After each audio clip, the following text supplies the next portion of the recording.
hearing, I want to provide a few important reminders. First, today's open portion is being broadcast live on C-SPAN and streamed on the committee's YouTube channel. This open portion of the hearing will be conducted entirely on an unclassified basis. All participants are reminded to refrain from discussing classified or other sensitive information protected from public disclosure. I will adjourn this open session following completion of one round of questions, and we will then move into a closed session where such questions can be asked. Second, I want to inform the audience that while I fully support constitutionally protected free speech and the right to assemble, this is not the time or place. Any would-be disruptors in the audience who interfere with the committee's business will not be tolerated. For this event, members will have 5 minutes with witnesses. I would ask each of my colleagues to keep both your questions and complete answers from the witnesses within those allotted 5 minutes. Any last questions that can't be answered in time will be submitted for the record. In the same manner in which the House Permanent Select Committee on Intelligence has conducted itself in recent worldwide threats hearings, I expect that we will continue to act in a bipartisan and respectful manner during today's event. I'm confident all members can treat each of our witnesses today with due respect, consistent with past practice.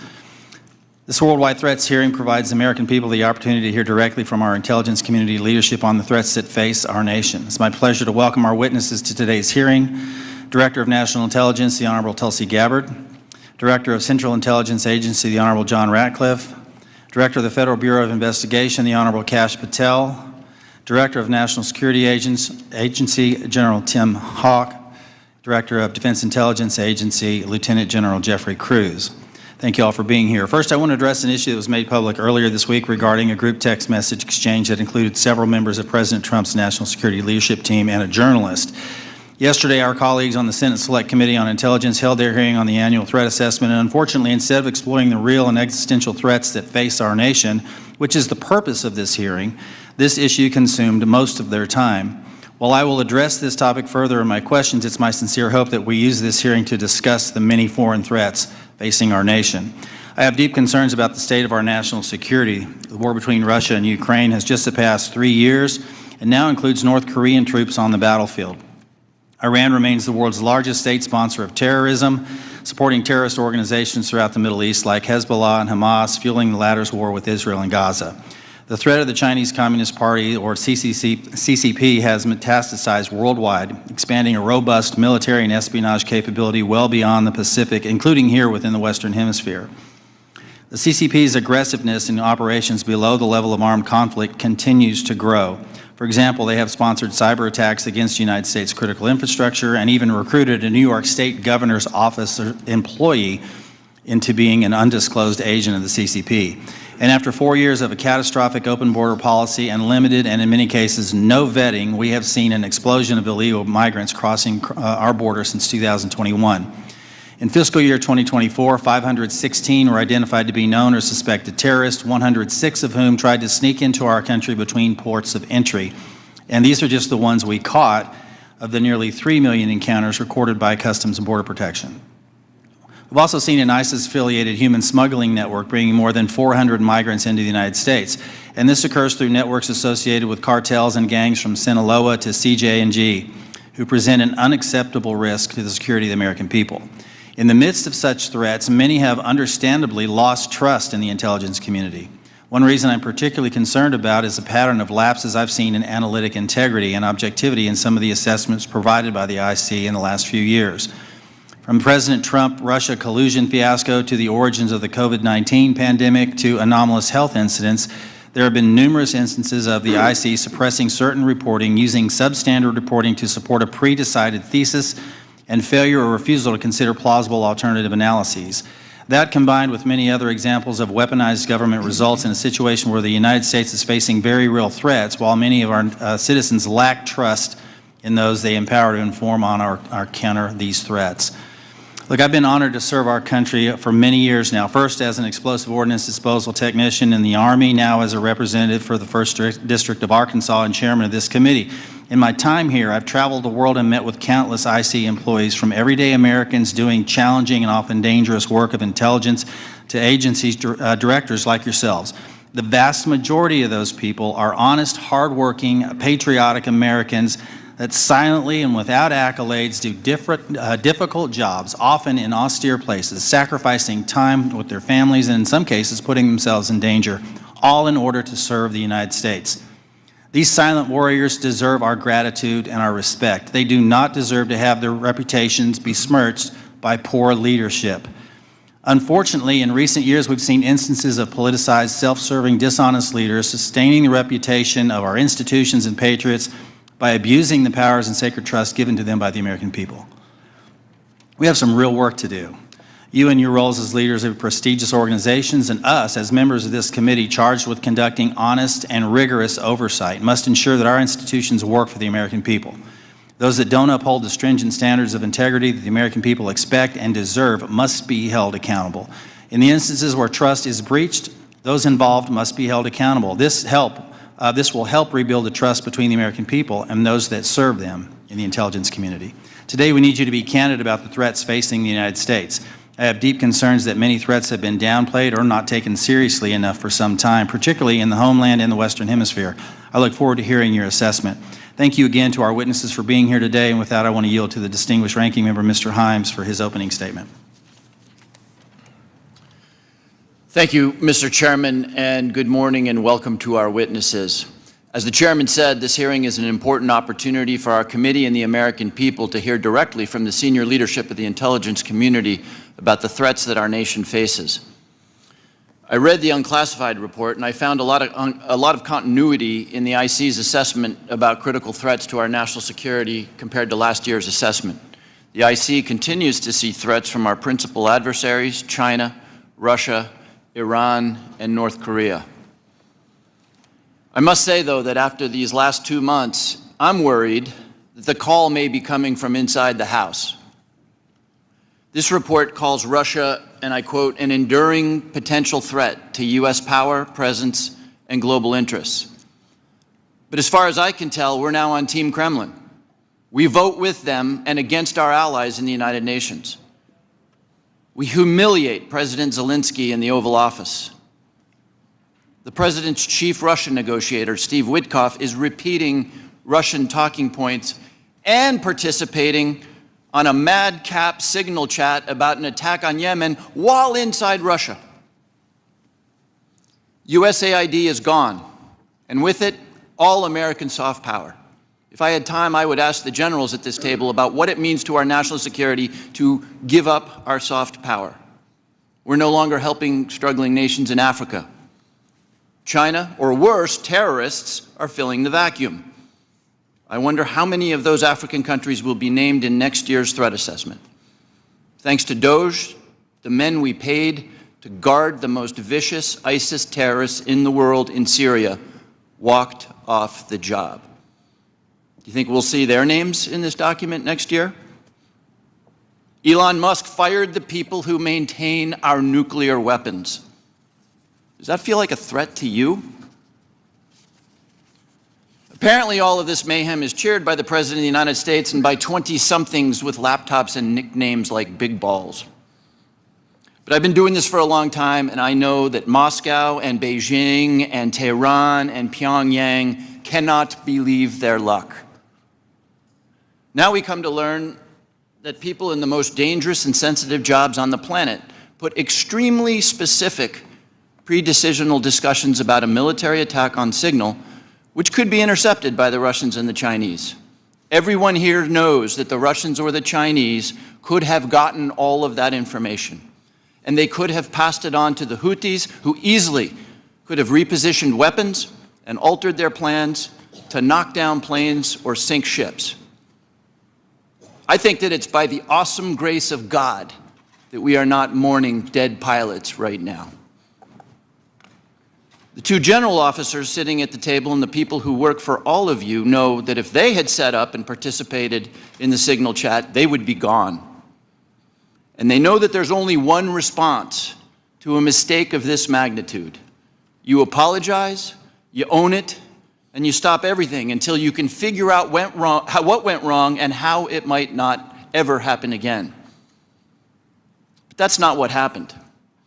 The Secretary of Defense responded with a brutal attack on the reporter who did not ask to be on the signal chain. Yesterday, our former colleague Mike Waltz did the same in the White House and then went on Fox to call Jeff Goldberg a loser. What do you think the people who work for you are seeing and learning from that? Now, except for that last part, almost all of the mayhem slowly eroding our safety, our standing, and our security in the world has largely happened outside the IC. If you had a part in that, and I suspect you did, I thank you. I'll say it now and I'll say it again every time we see each other over the next couple of years. You must protect the thousands of patriots who go to work every day under you to keep us safe. You need to go to work every day thinking about their morale, their well-being, and their protection. I've done intelligence oversight for more than a decade. It's my job to ask you the tough questions and maybe even make you uncomfortable.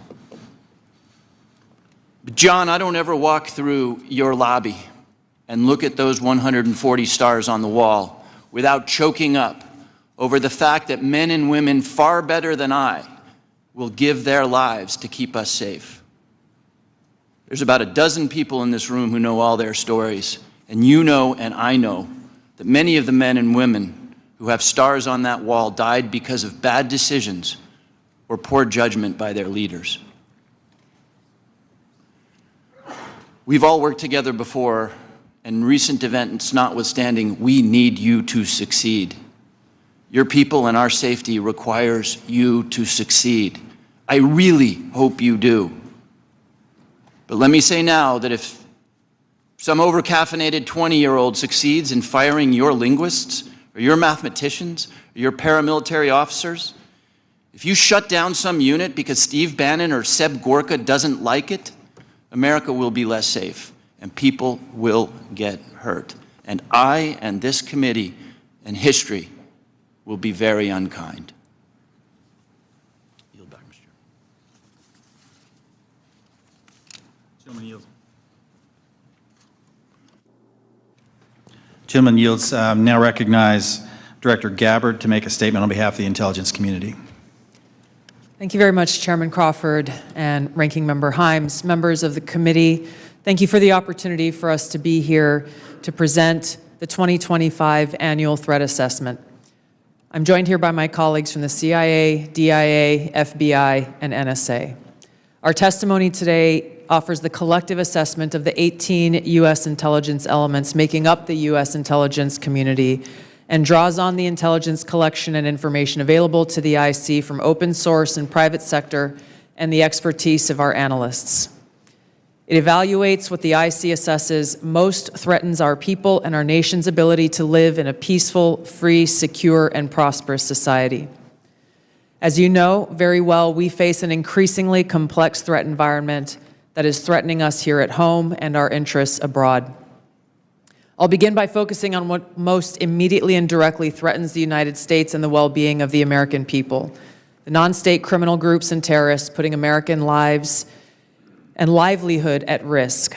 I'll then move on to focus on the key nation states who have the capability to threaten our security and the interests of the United States. Cartels, gangs, and other transnational criminal organizations in our part of the world are engaging in a wide array of illicit activity, from narcotics trafficking to money laundering, to smuggling of illegal immigrants and human trafficking, which endanger the health, welfare, and safety of everyday Americans. Based on our latest reporting available for the year-long period ending October 2024, cartels were largely responsible for the deaths of more than 54,000 American citizens due to synthetic opioids. Mexico-based transnational criminal organizations are the main suppliers of illicit fentanyl to the U.S. market and are quickly adapting to enforcement and regulatory pressures by using multiple sources and methods to procure precursor chemicals and equipment, primarily from China and India, many of which are dual-use chemicals used in legitimate industries. Independent fentanyl producers are also increasingly fragmenting the drug trade in Mexico. The ready availability of precursor chemicals and ease of making illicit fentanyl have enabled independent actors to increase illicit fentanyl production and smuggling operations in Mexico. Cartels are profiting from human trafficking and have likely facilitated more than 2 million illegal immigrants encountered by law enforcement at the U.S. Southwest border in 2024 alone, straining our vital resources and putting the American people at risk. Criminal groups drive much of the unrest and lawlessness in the Western Hemisphere. They also engage in extortion, weapons and human smuggling, and other illicit and dangerous revenue-seeking operations, including kidnapping for ransom, forced labor, and sex trafficking. While some of these key drivers of migrants are expected to persist, heightened U.S. border security enforcement and deportations under the Trump administration are proving to serve as a deterrent for migrants seeking to illegally cross our borders. U.S. Border Patrol apprehensions along the southwest border in January 2025 dropped 85% from the same period in 2024. Transnational Islamist extremists such as ISIS and Al-Qaeda and affiliated jihadi groups continue to pursue, enable, or inspire attacks against the United States and our citizens abroad and within the homeland to advance their ultimate objective of establishing a global Islamist caliphate. This includes heightened efforts to spread their ideology to recruit and radicalize individuals in the U.S. and the West. While the New Year's Day attacker in New Orleans had no known direct contact with ISIS terrorists, he was influenced and radicalized by ISIS ideological propaganda, as one example. Al-Qaeda and its affiliates continue to call for attacks against the United States as they conduct attacks overseas. These jihadist groups have shown their ability to adapt and evolve, including using new technology and tactics to spread their ideology and recruit new followers. A range of non-state cyber criminals are also targeting our economic interests, our critical infrastructure, and advanced commercial capability for extortion, other coercive pursuits, and financial gain.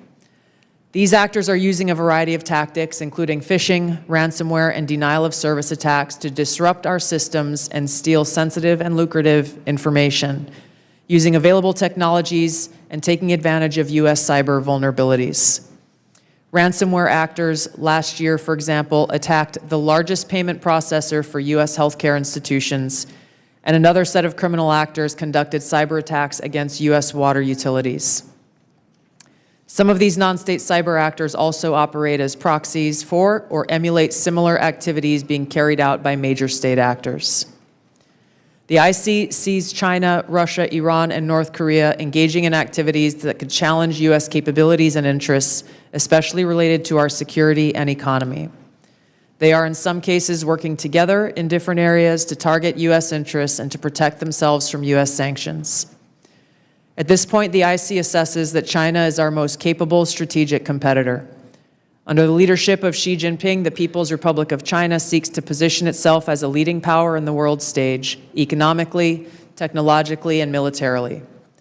Beijing is driven in part by a belief that Washington is pursuing a broad effort to contain China's rise and undermine CCP rule. China's most serious domestic challenge is probably China's slowing economy and the potential instability that could occur if socioeconomic grievances lead to large-scale unrest. Growing economic tensions with the United States and other countries could also weigh on China's plans for economic growth and domestic job creation. China's military is fielding advanced capabilities, including hypersonic weapons, stealth aircraft, advanced submarines, stronger space and cyber warfare assets, and a larger arsenal of nuclear weapons. While it appears they would like to develop and maintain positive ties with the United States and the Trump administration to advance its own interests and avoid conflict, China is building its military capability in part to gain an advantage in the event of a military conflict with the United States around the issue of China's efforts towards unification with the Republic of China or Taiwan. Beijing is advancing its cyber capabilities for sophisticated operations aimed at stealing sensitive U.S. government and private sector information and pre-positioning additional asymmetric attack options that may be deployed in a conflict. China's cyber activities have been linked to multiple high-profile breaches, including last year's massive compromise of U.S. telecom infrastructure, commonly referred to as Salt Typhoon. Beijing currently dominates global markets and strategically important supply chains, for example, with the mining and processing of several critical minerals. In December, China imposed an export ban to the United States on gallium, germanium, and antimony, all of which are important to the production of semiconductors and our defense technologies. This was in direct response to U.S. export controls on chips designed to broadly limit PRC access to advanced chips and chip-making equipment. China also aims to compete in other critical global industries, including AI, legacy semiconductor chip production, biomanufacturing and genetic sequencing, and medical and pharmaceutical supply production. Russia's nuclear and conventional military capabilities, along with its demonstrated economic and military resilience, make it a formidable competitor.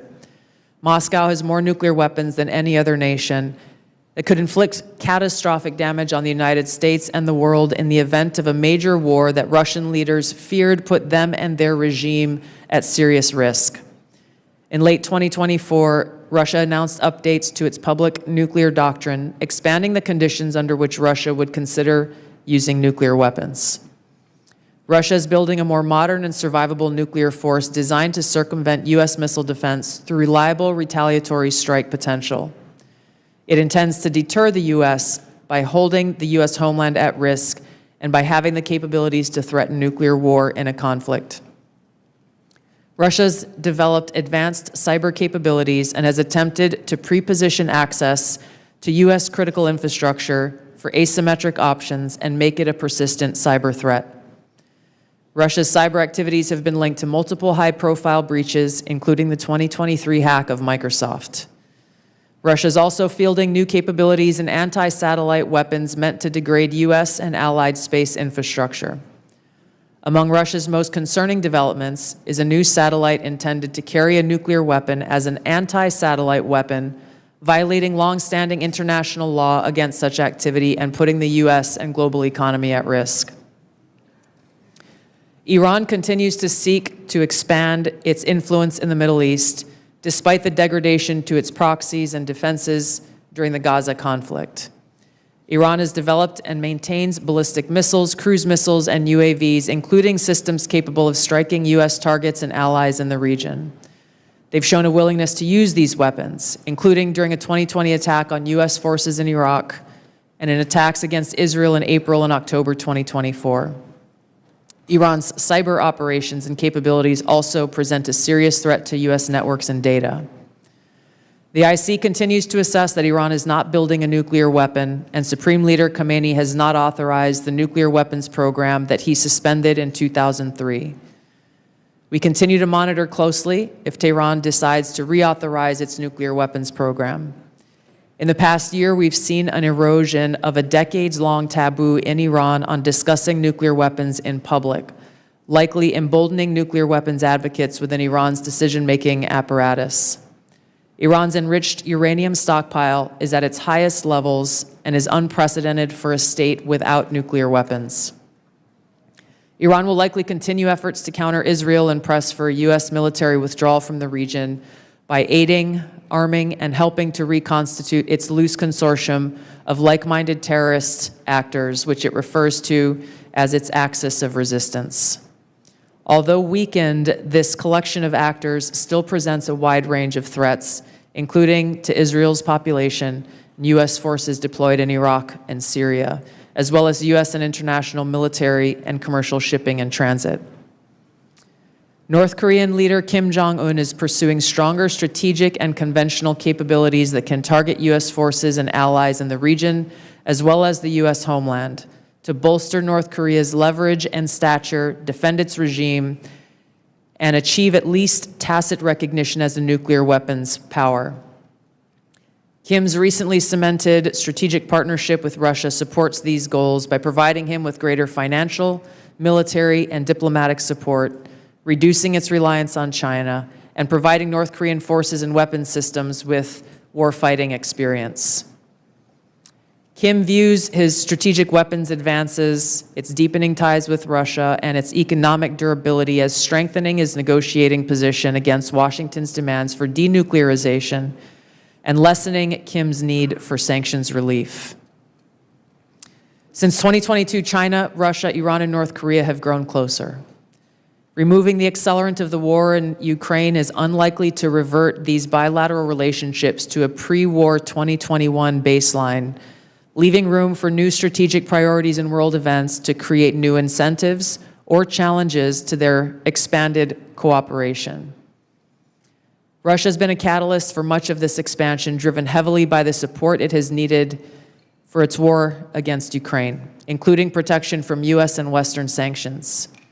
In addition to exchange of military and other resource capabilities with North Korea, Russia has relied more heavily on China's financial and defense industry backing and has increased combined military exercises with China. With Iran, Russia has also expanded financial ties to mitigate sanctions. Iran has become a critical military supplier to Russia, especially of UAVs, in exchange for Russian technical support for Iranian weapons, intelligence, and advanced cyber capabilities. The threats that we see to the U.S. to U.S. national security are both complex and multifaceted. In closing, I want to address briefly the signal chat issue that I know many of you are concerned about. The President and National Security Advisor Waltz held a press conference yesterday with a clear message. It was a mistake that a reporter was inadvertently added to a signal chat with high-level national security principals having a policy discussion about imminent strikes against the Houthis and the effects of the strike. The National Security Advisor has taken full responsibility for this, and the National Security Council is conducting an in-depth review along with technical experts working to determine how this reporter was inadvertently added to this chat. The conversation was candid and sensitive, but as the President and National Security Advisor stated, no classified information was shared. There were no sources, methods, locations, or war plans that were shared. This was a standard update to the National Security Cabinet that was provided alongside updates that were given to foreign partners in the region. The Signal Message app comes pre-installed on government devices.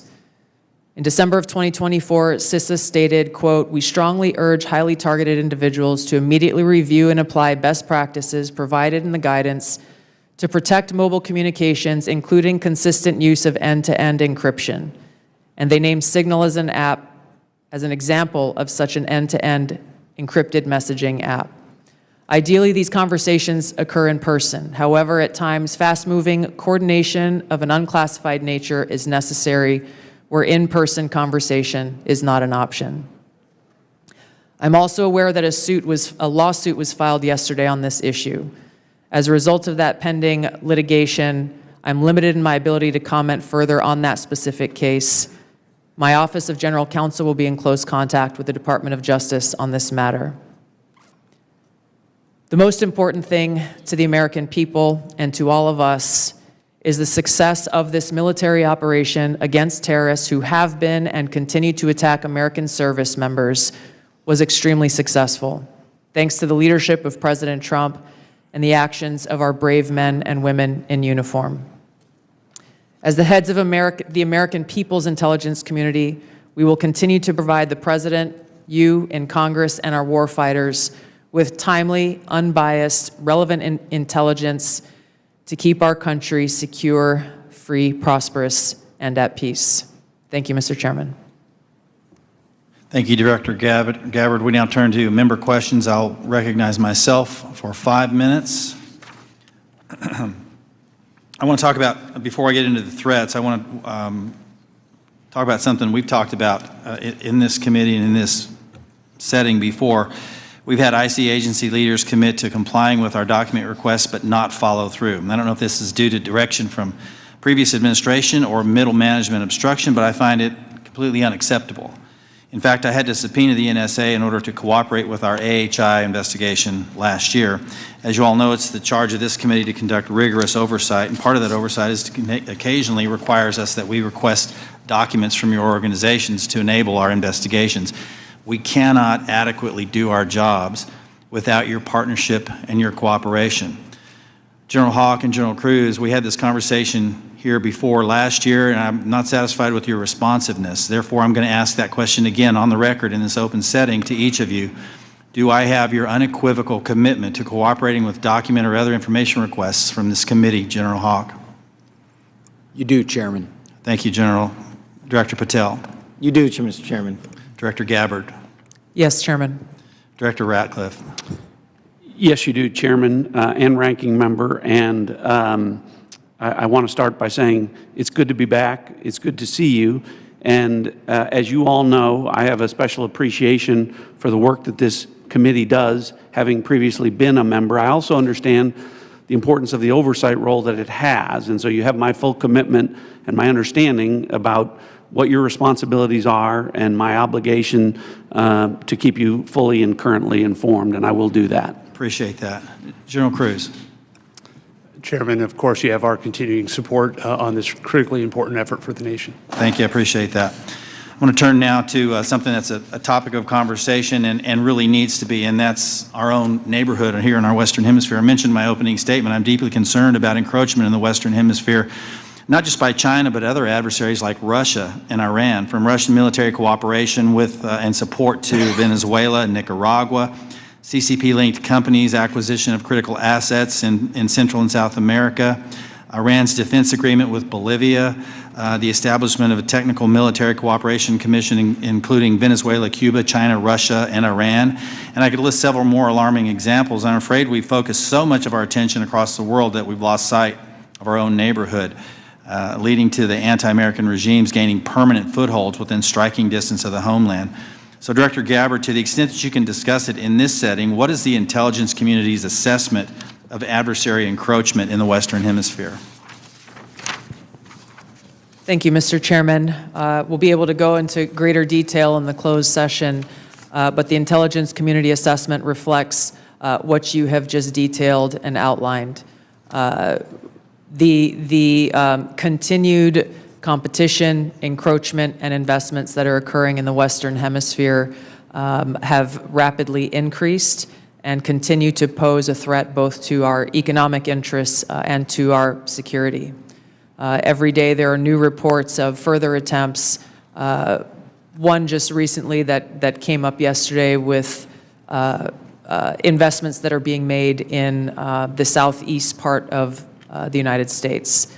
Again, I'll go into this further in a closed setting, but the intelligence assessments that we are receiving are being shared with senior cabinet officials, Department of Energy, Commerce, Treasury, those who are working alongside us to not only monitor, but to determine the best policies that will protect our interests. Thank you. I want to turn to Director Patel real quick in the time that I have left. If you can flesh this out for me just a little bit. You indicated something that caught my attention in the proceeding yesterday, and that was your involvement with the Judicial Drug Task Force that you partner with at the state level, and how that has yielded positive results with regard to cartel activity. Can you put a little finer point on that to describe those partnerships in the 53 seconds we have remaining? Yeah, I'll try to be brief. Mr. Chairman, Mr. Vice Chairman, thanks for having us, Ranking Member. My priorities at the FBI have been to partner with state and local law enforcement in ways that we have not done so before, particularly on information sharing, and it's a two-way street. And in order for us to effectuate drug seizures and narcotics interdictions in the 50 states, we treat them as all border states, because that's what's happening. We have an American citizen die of a drug overdose every 7 minutes.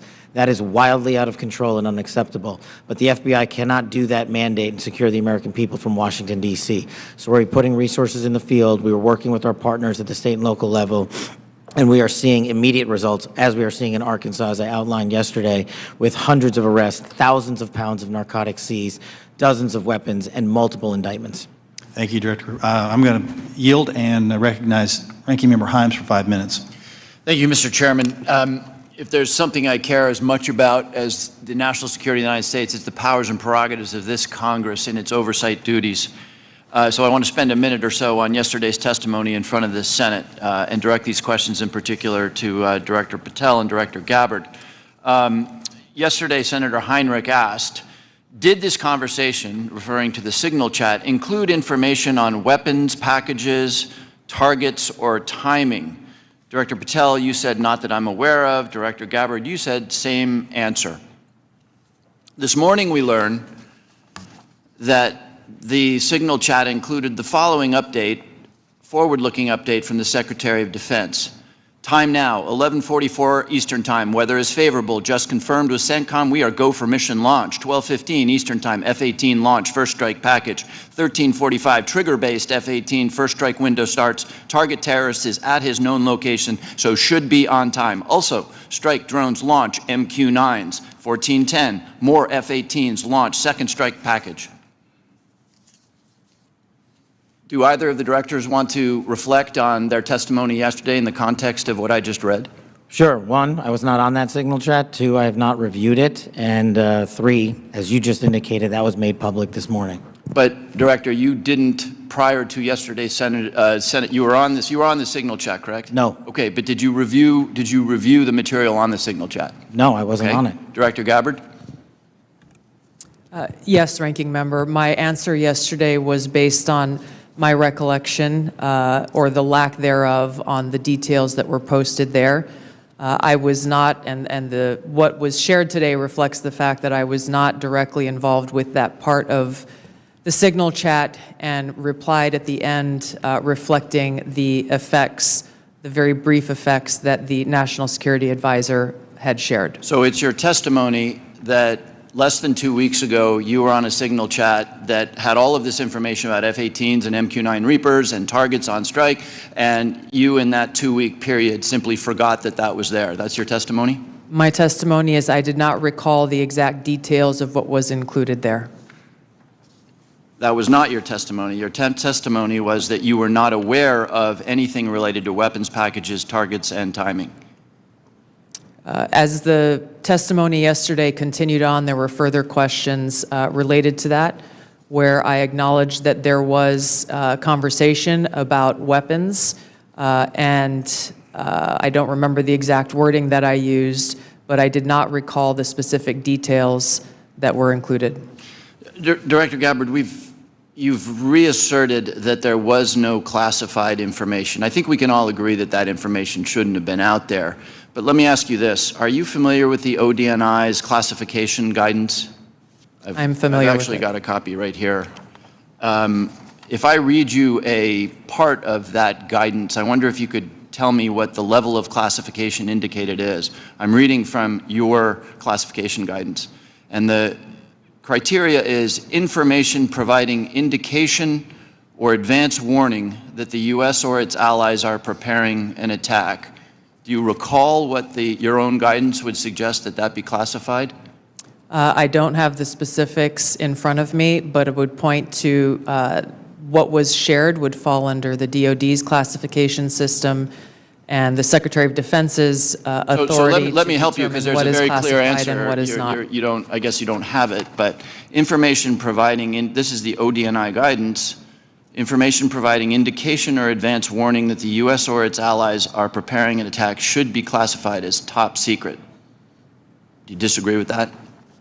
I don't disagree with that. I just point out that the DoD classification guidance is separate from the ODNI's classification guidance. Do you think it would be materially different? Ultimately, the Secretary of Defense holds the authority to classify or declassify. Do you think it's likely that DoD guidance is materially different from what I just read? I haven't reviewed the DoD guidance, so I can't comment.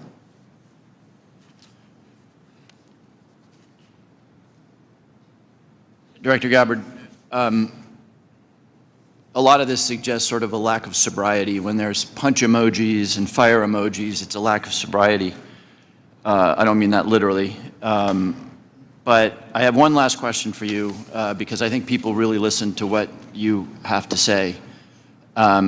You, on March 15th, as DNI, retweeted a post from Ian Miles Chong, who is listed on RT, that's Russia Today's website, as, quote, a political and cultural commentator who has contributed content to RT since at least 2022. Director Gabbard, do you think that it's responsible for you as head of the intelligence community and the principal presidential intelligence advisor to retweet posts from individuals affiliated with Russian state media?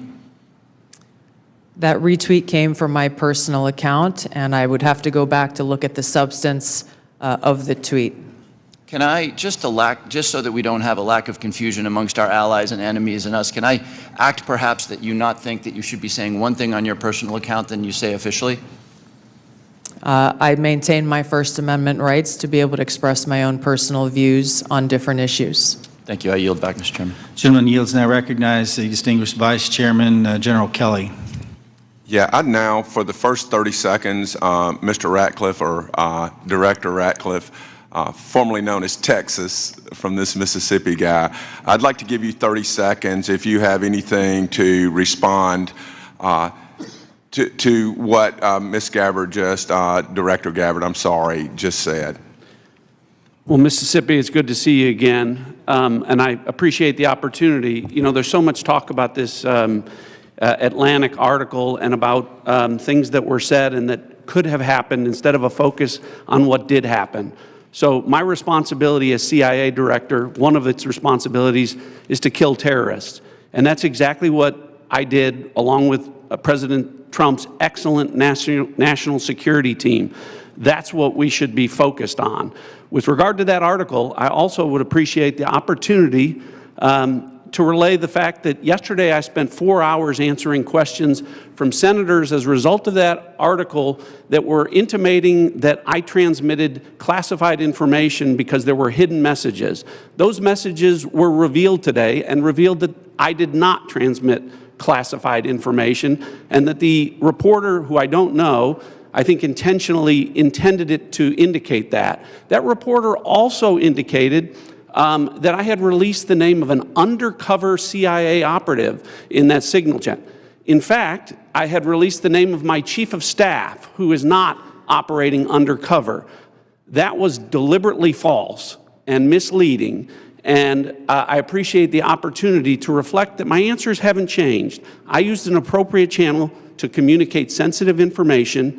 It was permissible to do so. I didn't transfer any classified information. And at the end of the day, what is most important is that the mission was a remarkable success, is what everyone should be focused on here, because that's what did happen, not what possibly could have happened. Thank you, Director Ratcliffe. Director Patel, thank you for the great job that you've done. So, first of all, your coordination and trying to comply with the letter that was sent last year and the year before asking for the baseball shooting, of which what I got was basically what happened on the field, and I was there, so I don't need to know that, although no one from the FBI ever talked to me about what happened. They talked to people who were not there. But I appreciate your commitment to getting us the full unredacted report, or the redactions, or to protect innocent people who are not part of the process, not the people who made decisions to classify that as suicide by a cop as opposed to an assassination attempt of many members of Congress, of which I was one. Thank you for your commitment, Director Patel, because I know that you will give us what we have asked for so that we can put this to rest. Mr. Winstrup, myself, and several others. Can I get your commitment to do that, Director Patel? In fact, I just got an update, Mr. Vice Chairman, from my team. You'll have all of those materials to you and your committee by the close of business today, or at the latest tomorrow morning. And just really quickly, Director Ratcliffe, and I don't want to go over time. I think it's so important for everybody to have their time. Can you tell me the impact that DOGE has had in causing you to fire people you shouldn't have fired, or release people who are instruments of national security no longer there? Tell me if you've had any impact specifically that DOGE has caused you to lose someone who was necessary for national security. Given the fact that as of this date, no one from DOGE has been on the CIA campus, and I've had no direct communication with DOGE other than conversations with Elon Musk at cabinet meetings. I would say the impact is zero. Director Patel? I'm in a similar situation. We do work with DOGE on government efficiencies, but I have not seen any negative impacts at the FBI. Thank you very much. And Director Gabbard, it's good to see you again, too. I think we were freshmen together, you and I and Director Ratcliffe, and I'm here and you guys are there. Have you seen any impact across the whole IC that DOGE has caused things that you can't respond to? Yeah, thank you, Congressman. It's great to see you all again here. The answer is no. Similar with Director Ratcliffe, DOGE has not been at ODNI. The President understands the essential national security mission that we have, and we are going through our own internal assessments to ensure we're achieving the effects in an efficient way that is responsible to the American taxpayer. Yield back, Mr. Chairman. Gentleman yields. Mr. Carson. Thank you, Chairman, to the witnesses, many of whom I've worked with in the past. It appears that this year's report omitted any discussion of transnational concerns like global health security, infectious diseases, and the role of conflict, violence, and political instability play as drivers of migration. Coupled with the administration's cuts to USAID and other international assistance, particularly health and humanitarian assistance, won't these reductions and eliminations increase regional instability and volatility in areas already at high risk for threats? Was the IC consulted at all in the decisions to eliminate such critical funding, and why weren't these risks included in this year's report? Thank you for the question, Congressman. The direction that I gave to our National Intelligence Council as they were putting together the annual threat assessment was to focus on the most direct and extreme threats that we face from non-state and state actors. While I acknowledge the factors that you've mentioned create an environment that our operators and intelligence officials need to be aware of, this year's annual threat assessment was really more targeted to focus on the direct threats that we have the ability to affect and impact. Some of those were included here that you mentioned with regard to the effects and impacts of USAID. That assessment has not yet been done, or at least to my knowledge, and was not considered to be included here. Director Patel, this year's assessment, sir, confirms a threat I've worked on for a number of years, domestic extremists, including lone wolves, white nationalists motivated by racial or anti-government grievances, even religious grievances. Mr. Director, a few yes or no questions.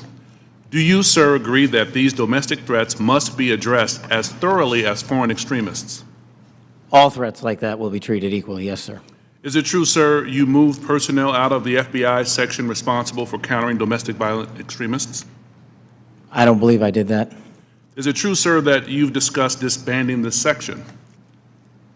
I don't believe I've done that. Will you pledge today, sir, not to disband this critical section? I will pledge to you today that any personnel matters that are being worked on currently, once finalized, the congressional notification will be published to your committee. Mr. Chairman, I yield back. The gentleman yields. Now recognize the gentleman from Illinois, the former federal prosecutor, Mr. LaHood. Well, thank you, Mr. Chairman. I want to thank all of our witnesses today for your service to our country. And I want to focus my questions this morning on FISA Section 702. And Director Ratcliffe, welcome back to the committee. In your confirmation hearing before the Senate, you were asked extensively about FISA and Section 702, and I think laid out a compelling narrative on how, as you described it, quote, how indispensable it is to national security. And you were also asked about a warrant requirement on Section 702. And your answer to that was, quote, on whether a warrant makes sense on 702, your quote was, the answer is no. We're talking about national security issues where sometimes minutes matter in the ability to disrupt or interdict the bad actors or to act upon the intelligence that you can gain from that, unquote. Director, I wanted to ask you, is that still your belief today regarding the warrant requirement? Congressman, it absolutely is. You've accurately reflected my prior testimony. It is also my testimony that 702 is indispensable to our intelligence picture, and the loss of it would be catastrophic to CIA. And the reason that I say that from this position is Not only is 50% of all of our critical analysis provided to the President as Commander-in-Chief in the President's daily brief 702 derived, 70% of CIA's success with regard to advanced weapons counterproliferation is the result of 702 collected information. And finally, 90% of CIA's successful interdictions with regard to synthetic drugs like fentanyl are the result of 702 collection. It's absolutely indispensable to the work that CIA does, and I'm glad that you gave me the opportunity to reflect that to this committee. Thank you, Director. And just to ask a follow-up on that, as you know, in the House last year when we had our FISA reform and Section 702 reform measures put in place, you know, we had a debate, robust debate on the House floor regarding the warrant requirement. It was a very, very close vote, 212 to 212. Director Ratcliffe, what can you tell our members to alleviate and reassure them on, again, the harm that a warrant requirement would do to 702?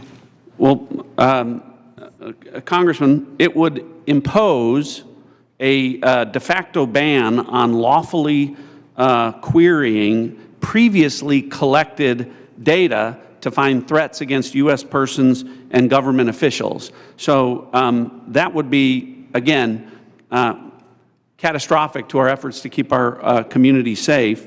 And I would also point out, because I know that these are legitimate concerns with regard when we talk about FISA and 702 specifically, everyone on this committee recalls that when I was a member, I also called out FISA abuses when they occurred. And I don't want there to be any violation of Americans' civil liberties and Fourth Amendment rights. But I would point to the CIA's, frankly, impeccable record of compliance, and we can talk about that more in a closed session. Thank you, Director. Director Patel, I want to turn to you. Similar in your Senate confirmation, you were asked extensively about 702. And as you know, in our bill that we passed last year, we put lots of reforms and changes and protocols in place for the FBI. And I know that you're supportive of many of those. Specifically on the impracticalities of a warrant requirement on 702, you were quoted as saying, when you were asked about it, it is almost impossible to make that function of the warrant requirement work and to serve the national no-fail mission. Is that still your testimony here today? It's great to see you, Congressman, and yes, that's my testimony. Thank you. As you know, the reforms that we put in place were significant, requiring the FBI personnel to get a supervisor or attorney approval to conduct U.S. person inquiries, requiring high-level approvals up to the FBI deputy director level before certain queries are conducted on U.S. elected or appointed officials, candidates, or media personnel, requiring the Department of Justice to audit all U.S. person queries performed by the FBI within 6 months of each, query, reducing the number of FBI personnel who have the ability to query. Can you talk about the current implementation of those reforms and how that's going, Director Patel? Absolutely. With probably the most recent one, in terms of 702 query reviews, we only have about 200 left when it comes to U.S. persons, and we will promulgate those findings to you. But as of today, of all the U.S. persons queried in the 702 databases, there's only been one instance of negligent conduct. We have already implemented limited access to those who actually know how to use the FISA process in 702, and we have implemented a direct reporting structure to the Office of Director and the Deputy Director to make sure that anyone, whether it's intentional or unintentional, abuses the 702 query system is brought to our attention immediately, and we will take that on for action directly. And in terms of piggybacking off Director Ratcliffe's, the public defender in me realizes the importance of constitutional due process more than anyone.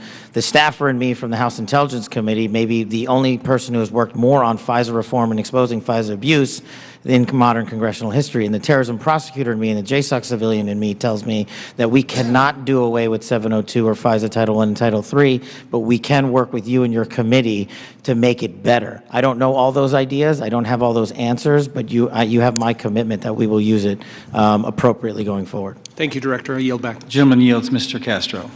Thank you, Chairman. Tulsi, you and I came into the Congress together in 2013.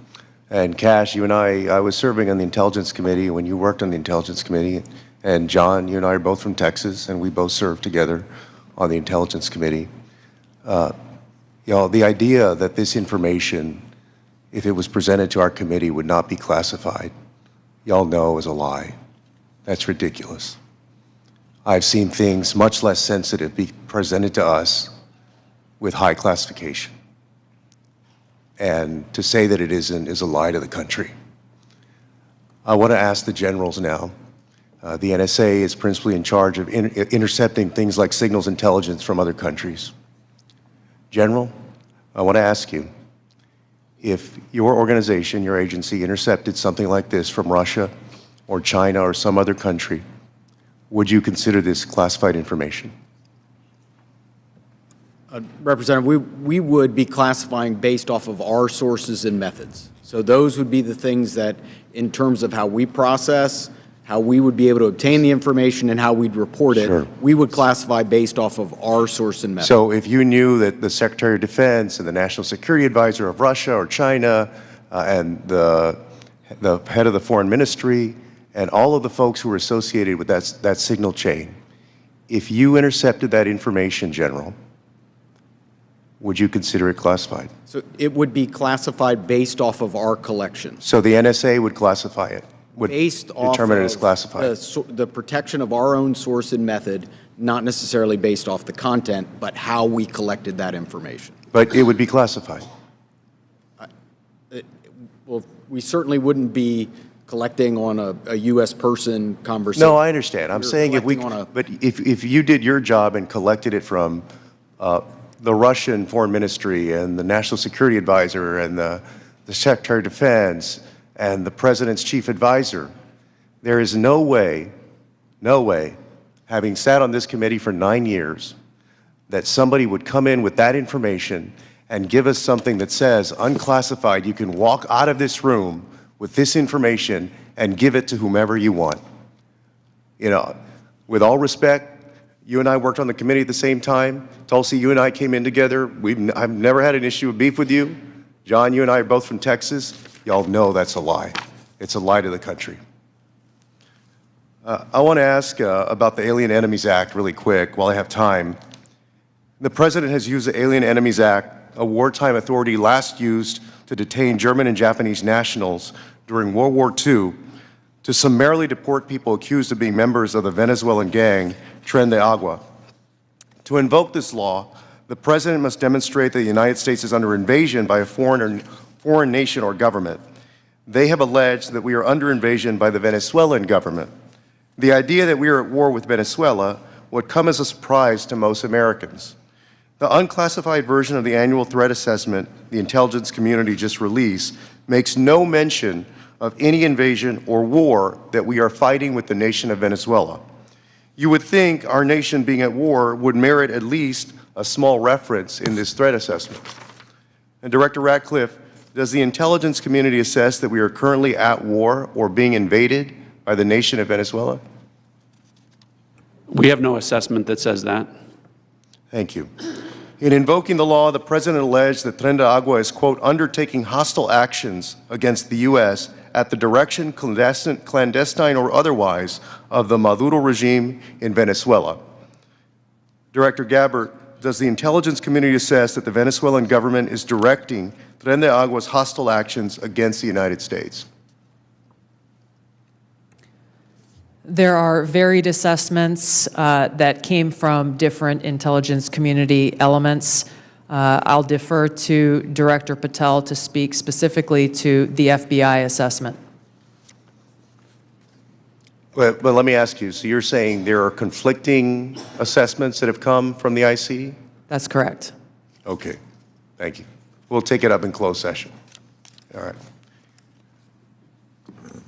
You know, your threat assessment makes issue of, highlights fentanyl trafficking as a top threat to the United States, yet support for law enforcement cooperation with Mexico has been put on hold, and there's been a threat of invasion to Mexico by the United States. You assess that Russia's advanced cyber capabilities make it a persistent counterintelligence cyber threat, yet the administration shut down the unit at the Cybersecurity Infrastructure Agency tasked with stopping Russian cyber attacks. There are so many other ways that the actions of this administration have contradicted this threat assessment, and the administration is making the world and the United States more dangerous. I yield back. The gentleman yields. The gentleman from Pennsylvania, Mr. Fitzpatrick. Thank you, Chairman Crawford. Thank you to all of our witnesses for being here. I look forward to working with each and every one of you to keep our country and our planet safe. I wanted to carry on the topic of Section 702 reauthorization.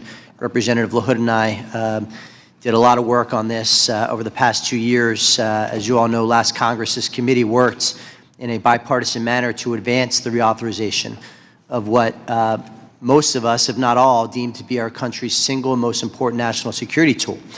The result was what was titled the Reforming Intelligence and Securing America Act, which not only reauthorized Section 702, but equally important, and provided necessary reforms to our intelligence community in an effort to address past abuses. This was the largest single reform of the FBI and the IC in a generation, making sure that there are appropriate compliance guardrails that enhance accountability while still protecting the critical tools necessary for our nation's security. Just to name a few, in 2009, Section 702 protected our nation from an attack by an al-Qaeda member who intended to detonate explosives in the Manhattan subway lines. In 2014, Section 702 helped prevent attacks by assisting in the removal of ISIS leader Haji Imam. In 2022, Section 702 contributed to the U.S. government's operation against the last remaining 9/11 architect, Ayman al-Zawahiri.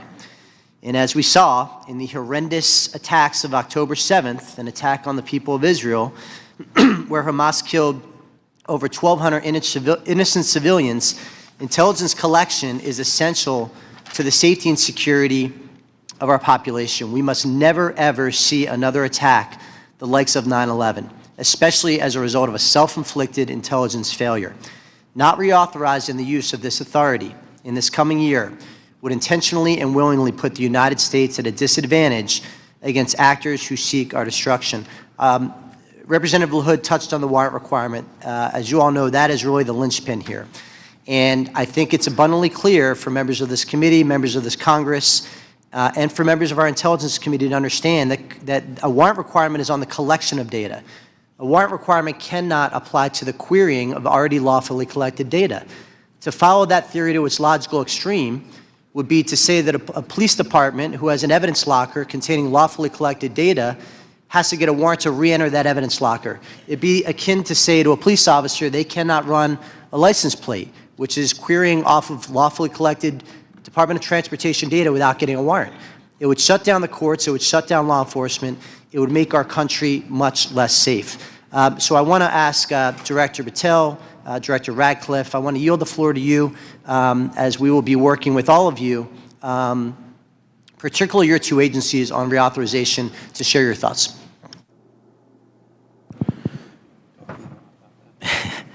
So it's great to see you, sir, and thanks for the question. Look, on 702, just to flesh out some of the more specific operational use that I have, it which specifically relates to what you just said. When I was a terrorism prosecutor, we used 702 directly to prevent the shopping mall in Houston from being blown up. We used 702 collection directly to prevent an attack on the state capitol in the state of California. And those individuals were prosecuted and are currently in prison. And balancing that awesome responsibility with the constitutional protections that every American should have when we're talking about U.S. persons specifically is something that I keep in mind on every single decision surrounding 702. But as Director Radcliffe stated, and has been my experience, while I understand and appreciate the concerns for the warrant requirement based on U.S. persons, if there is a solution that allows that to happen in real time, then we can have that discussion. But I have not encountered one, and thus it obviates the need in my perspective, in my mission set to protect the American people and hunt down criminals in its application. So where it is now with the reforms you all have implemented, we've done a great job on protecting American civil liberties, and I'm always open to, and I do believe we can do some more. Director Radcliffe. Good to see you again, Congressman. I agree with Director Patel's comments with regard to that. I'll start out by saying, obviously in this role, I'm not a policymaker, but at the appropriate time, when this comes up for renewal, I think I made it clear and will make it clear from the CIA's perspective, the indispensability of 702 as a tool to providing the commander-in-chief an accurate picture of the threat environment. You mentioned some examples of 702 success. When we get into the classified session later this afternoon, I have some further examples of 702 success that we can talk about, and I think that reflects my position. Thank you all. I yield back. The gentleman yields. Mr. Krishnamurthy. Good morning. Thank you, Mr. Chair, and thank you to our witnesses for coming. Thank you for your service. Director Gabbard, you said no classified information was included in the signal chat, correct? That's correct. And President Trump also said there was no classified information in the signal chat, and Secretary Hegseth said nobody was texting war plans. There was absolutely no classified info in that chat. Lieutenant General Cruz, I'd like to talk to you about a couple things real quick. Executive Order 13526, Section 1.4a. This is the Trump administration's executive order with regard to classified information. It says, information shall be classified if its unauthorized disclosure could reasonably be expected to cause damage to national security, including military plans, weapons systems, or operations. You don't disagree that that's accurately quoted, right? That's an accurate quote from the executive order. And DOD 5200.01, this is the DOD's manual on classification, says, quote, information shall be classified if its unauthorized disclosure could reasonably be expected to cause describable damage to national security. This includes military plans, weapon systems, or operations. You don't disagree that I quoted that accurately, right? That's also an accurate quote. Can I show you I'd like to show you the text that Secretary Hegseth actually published to the world. Now, Lieutenant General Cruz, as Ranking Member Himes said, it says, time now, weather is favorable, just confirmed with CENTCOM, we are a go for mission launch. Then it says at 12:15 Eastern, F-18s launch first strike package. F-18s are military systems, correct? Weapon systems. They are. Okay. 1345, trigger-based F-18 first strike window starts. Target terrorist is at his known location, so should be on time. Also, strike drones launch, MQ-9s. MQ-9s is a weapon system, correct? They are. Okay. I think applying the executive order as well as the DOD manual to this fact pattern, we clearly have weapon systems that have been identified. That is classified information. Now, the reason why it's important that this information not be disclosed is that we don't want the adversaries to know what's about to happen, right, sir? Well, I would draw a small distinction there. You referenced and asked if that platform, those two platforms are weapon systems. They are, but those terms are used all across the globe in a lot of contexts. So it's really about how they're used in the context of this particular document. I just want to clarify that the use of those terms, I understand. Yeah. In this situation, those are operational details. They are operational details, but again, as you quoted the DOD instruction, it's about operations. So as you further go down into what are the operational details, I think as we had a discussion yesterday, the important aspect, I think all of us are very familiar. This is classified information. This is classified information. It's a weapon system as well as sequence of strikes as well as details about the operations. And so I think that just piggybacking off of what some other members have said, using the DOD's manual as well as the executive order in operation today with the Trump administration, this text message is clearly classified information. Secretary Hegseth has disclosed military plans as well as classified information. He needs to resign immediately. He needs to resign immediately, and a full investigation needs to be undertaken with regard to whether other similar signal chats are occurring in this administration. I'd like to turn my attention to another topic. Director Patel, according to the DOJ, in 2022, the FBI led Joint Terrorism Task Force, JTTF, in my hometown of Chicago, valiantly led efforts to prevent a plot to attack Naval Station Great Lakes in Illinois. You don't dispute that, do you, sir? I'm not familiar with it, but I don't dispute what you're telling me. Thank you. A memo obtained by ABC 7 News of Chicago said that this task force will now be, quote, actively supporting, close quote, the Department of Homeland Security and its immigration enforcement. You don't dispute that either, do you? I'm just not familiar with it, sir. Okay. Sir, I just have to say, the DOJ has now tasked JTTFs to shift some resources to immigration enforcement efforts. And I don't say this lightly, if there's a terrorist attack anywhere in the country, including in Chicago, and it was because the JTTFs in part shifted resources, they'll be held to pay. Thank you, sir. Gentleman's time's expired. Gentleman from Georgia, Mr. Scott. Thank you, Mr. Chairman. Director Gabbard, was the target terrorist named in the text, or was it simply referred to as target terrorist? The target was not named. Thank you. Was the location named? Congressman, no locations were named. Thank you. Director Patel, there was a specific accusation made about how close we are working with Mexico currently. My understanding, and I want to congratulate you on this, and I think it shows a shift of focus at the FBI since you've taken over to what it should have been doing all along, which is chasing the 10 most wanted that are threatening our country.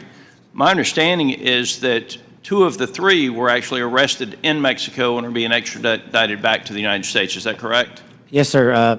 We have been working. One of the first meetings I took as FBI director was my counterpart, Secretary Farouche in Mexico. And subsequent to that, we have repaid or extradited or expelled from Mexico 2 top 10 of the FBI's most wanted list and 33 other criminals. Well, it sounds to me like we're working closer with them today than we have in the last several years, and that the focus of the FBI has shifted to actually protecting American citizens instead of arresting pro-life protesters. Our mission is to find violent criminals wherever they are, and if they're in Mexico, we're going to get them. Thank you. And I appreciate you, and I appreciate the change in the focus of the FBI. I want to talk with you a little bit about the counterintelligence threats, one of which was an active duty U.S. Army soldier charged with conspiring to transmit national defense information to individuals located in China. What can you say in this setting, or can you briefly explain your work with interagency partners to identify and neutralize counterintelligence threats in the United States around this example? For me, sir? Yes, sir. So generally speaking, on counterintelligence and countering espionage, whether it's from adversaries like the CCP, Russia, Iran, or otherwise, we have prioritized them as an equally violent criminal enterprise seeking to do harm to our critical infrastructure and also to exploit and steal our data, whether it's government or private personnel. And so we have expanded our resources into them and working with the interagency to make it a priority. Okay, thank you. I want to move on to the issue of the threshold of parole under the previous administration and the number of illegal immigrants that have come into this country, including people with known membership in terrorist groups. For those individuals that pose a risk and that we have captured and are being deported, are we sharing the biometric and biographic information with our allies to mitigate their ability to relocate or operate abroad? What we are doing at the FBI is sharing the information we're allowed to with our Five Eye partners, and then on an individual basis, we are trying to share information with other partners who deemed individuals that they find of consequence. Okay. As you move further into your position, if you have additional recommendations on how we better share information, please let us know. Yes, sir. Director Ratcliffe, China's influence on the Panama Canal has increased since 2017. Panama became the first Latin American country to sign on to China's Belt and Road Initiative. Can you talk about not just China embedding itself into the various canal-related sectors and operations, but what other areas in Central and South America have China and others increased their presence, and what examples concern you the most? Thanks, Congressman. Appreciate the question. I do want to comment. the question before about cooperation with Mexico, it's really across the IC.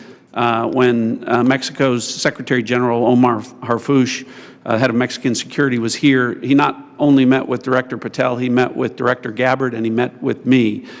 So we have been working on that, again, to the benefit of both our countries.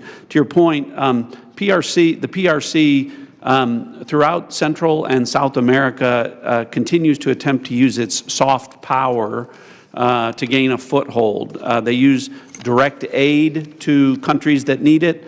They also provide funding to universities to get a foothold to create influence. And you mentioned the Panama Canal, and you've seen the diplomatic efforts of the administration to address that and push back on PRC ownership of the canal locks. But that ties into what the IC is doing. In these instances, it's important for us, Congressman, to the best way we can operate is to provide intelligence to countries in Central and South America, to provide them with briefings, which we do, to provide them with tailored analysis of our intelligence about how China is manipulating them, about how China is hacking them, the things that China is doing to gain a foothold, and Russia and Iran throughout that area. So the CIA is very much focused on that. Gentleman's time's expired. Mr. Crow. Thank you, Chairman. General Hawk, the NSA recently warned its employees not to use the Signal app. Is that correct? What we did, Congressman, is we put out cybersecurity advisories on a whole host of systems. On the Signal app that was included in that advisory, right? What we've done is we've put out an advisory on how to use the Signal app and other encrypted applications, because we do encourage our employees and their families to use encrypted. Because there's risk to that app. There are. Okay. General Cruz, DOD also issued a warning about vulnerabilities to the Signal app recently, correct? That's correct. Okay. Director Gabbard, you were on the Signal text chain in question, correct? Yes. As was Mr. Witkoff, the administration's lead negotiator with the Russians, correct? Yes. And at the time, Mr. Witkoff was actually in Russia during this chat discussion, was he not? I was not aware of that. Was he on his personal phone at the time? I don't know. Well, it's my understanding that he was indeed in Russia. Director Gabbard, you were also traveling during this discussion, correct? Yes. And where were you? I was traveling through the Asia-Pacific region. I don't recall which country I was in at that time. You don't remember the country?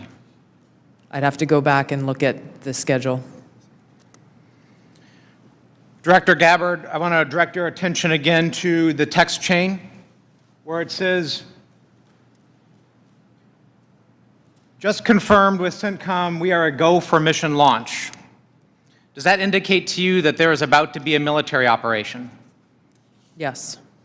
Director Gabbard, earlier in this hearing, we heard about the DOD's classification standards. I want to now turn my attention to your classification standards. You're the Director of National Intelligence. The Office of the Director of National Intelligence classification guide says, quote, information providing indication or advance warning that the U.S. or its allies are preparing for an attack, end quote, is to be classified as top secret. Are you familiar with that? Yes. Director Gabbard, have the Houthis indicated an ability to shoot down American aircraft? Yes. They have in fact done so, haven't they? Yes. Including MQ-9 Reapers, haven't they? That's correct. And that was one of the systems used in the attack recently that's the subject of this discussion, is it not? Correct. General Cruz, are you familiar with this system? I'm not wearing my glasses at the moment, but... Well, I'll help you out. This is an SA-3 anti-aircraft system. Correct. Are you familiar with this next system? I am. What is it?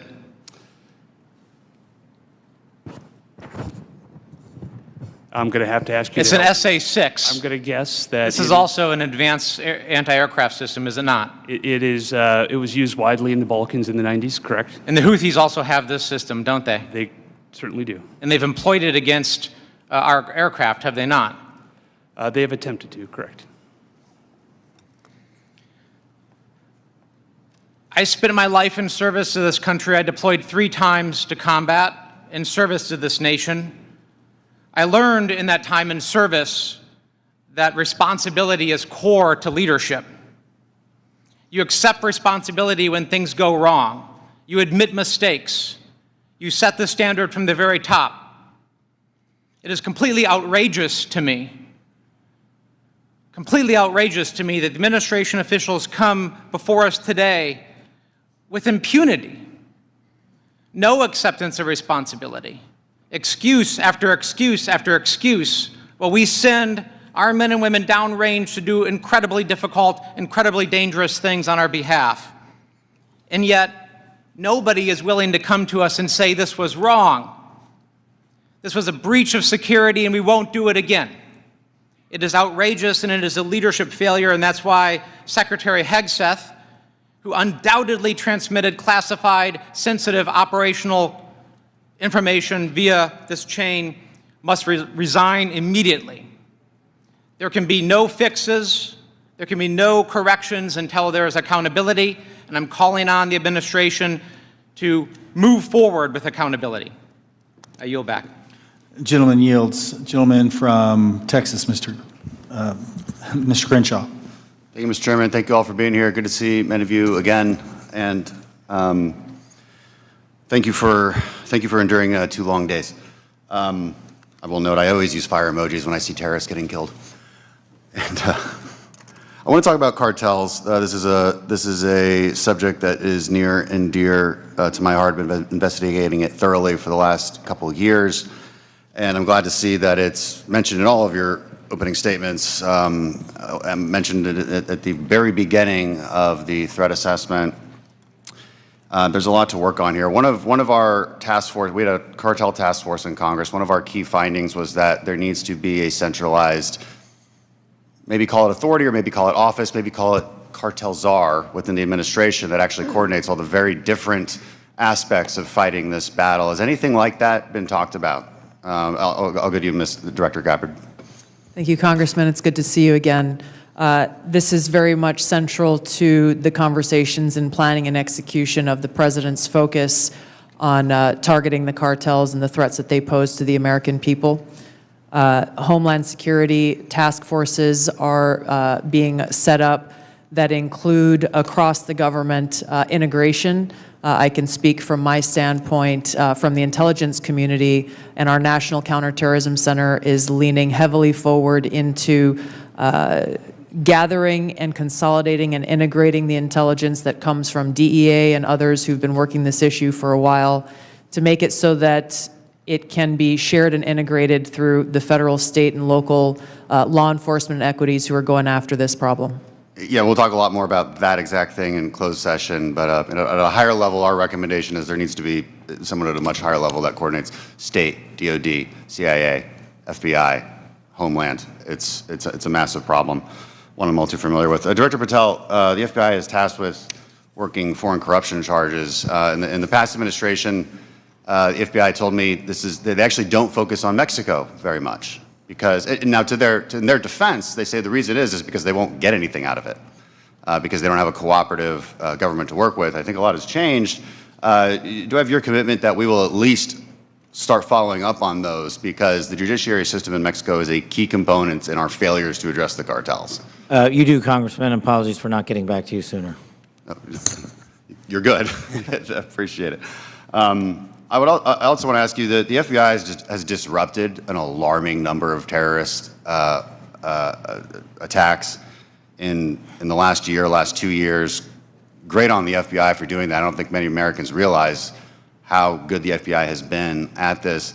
But this also gets to the conversation earlier about FISA 702. One of the main arguments I tried to I wanted to argue with my colleagues on this was when you have a warrant process for the query, what you will fail to do is connect the dots between the domestic and the international threat, and those connections are there, as we see all the time. Would you agree with that? That we need to maintain that process in a responsible way, of course. I do, sir. I appreciate that. Director Gabbard, in my remaining time, I want to ask you, because of my, and this may go to our General Cruz as well, because of my work on energy and commerce, we have an issue there with broadband spectrum auctions, and of course this affects our intelligence community in a very large way, and our DoD. Getting right to the question here, how much, if any, spectrum can the DoD give up without having a significant effect on the administration's prioritization of lethality and deterrence? I'll defer to General Cruz, specific to DoD. I certainly wouldn't want to speak for all of DoD, and I think the committee is already in a fantastic conversation with the DoD on that issue.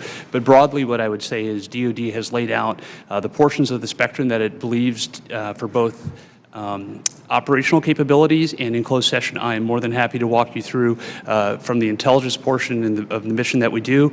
There are two different portions of the spectrum. We often talk about one, but not the other, and in closed session, I'd be more than happy to tell you why the other portion of the spectrum is important to national security.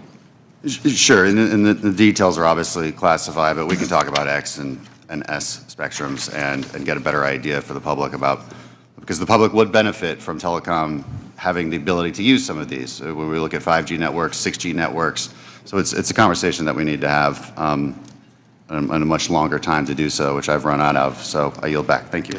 Gentleman yields. Dr. Barra. Thank you, Mr. Chairman. You know, I associate myself with the comments of my colleague, Congressman Crow. I'm deeply disappointed in how we're handling this breach of protocol and so forth. You know, every year at the beginning of Congress, we take an oath to office.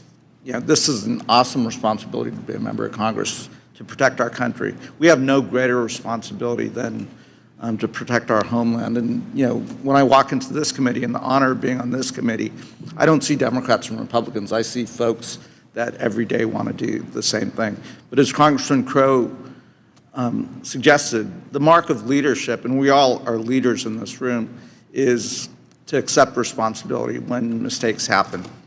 And that signal chat was a mistake. I'm not here to impugn your character.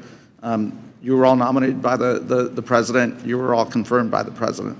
But we have an awesome responsibility and credible responsibility to the American people. And then given that we are the United States of America, we have a responsibility to the world. And this really was a breach of protocol.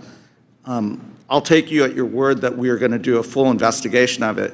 Our responsibility as oversight is to understand this breach, understand who leaked information, how that happened, and then hold those responsible.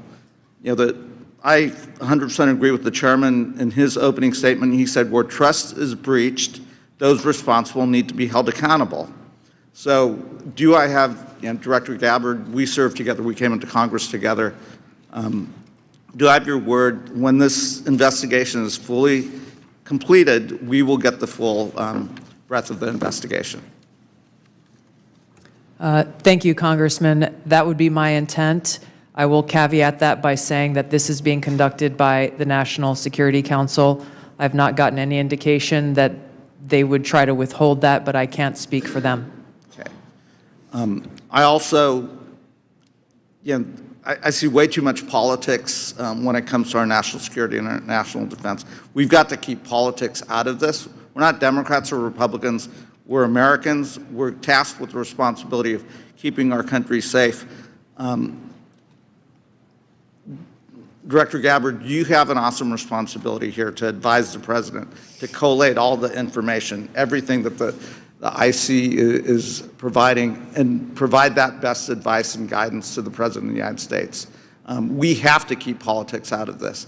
Even if the President disagrees with this, if it goes against his personal wishes, if he's considering an order that potentially is unconstitutional or illegal or compromises our security, I want your word that you will always provide and give that honest advice to the President, even if it will make him angry. Thank you, Congressman. I appreciate the question because, as you said, I do take this responsibility very seriously. And it was my commitment to the President, to the Senate, the American people, that as the Director of National Intelligence, I will ensure to provide the President and all of you as policymakers with that unbiased, relevant, and timely intelligence. And to your specific question, the answer is yes. I will inform the President of that accurate, timely, unbiased intelligence reporting, whether it is something that agrees with an assumption or a view or an objective or not. That's my responsibility to him and to the American people. Great. I would just offer advice. In your role, what you do on your personal devices versus your official devices, you're speaking to the public, and I would just offer, as I conduct myself, what I say personally is always going to be considered Congressman Barra saying it. General Hawk, I've appreciated working with you and have a deep concern about our cyber vulnerabilities. And we will go into some of this in the closed session. But Salt Typhoon is something we take very seriously, as well as Volt Typhoon and the compromises.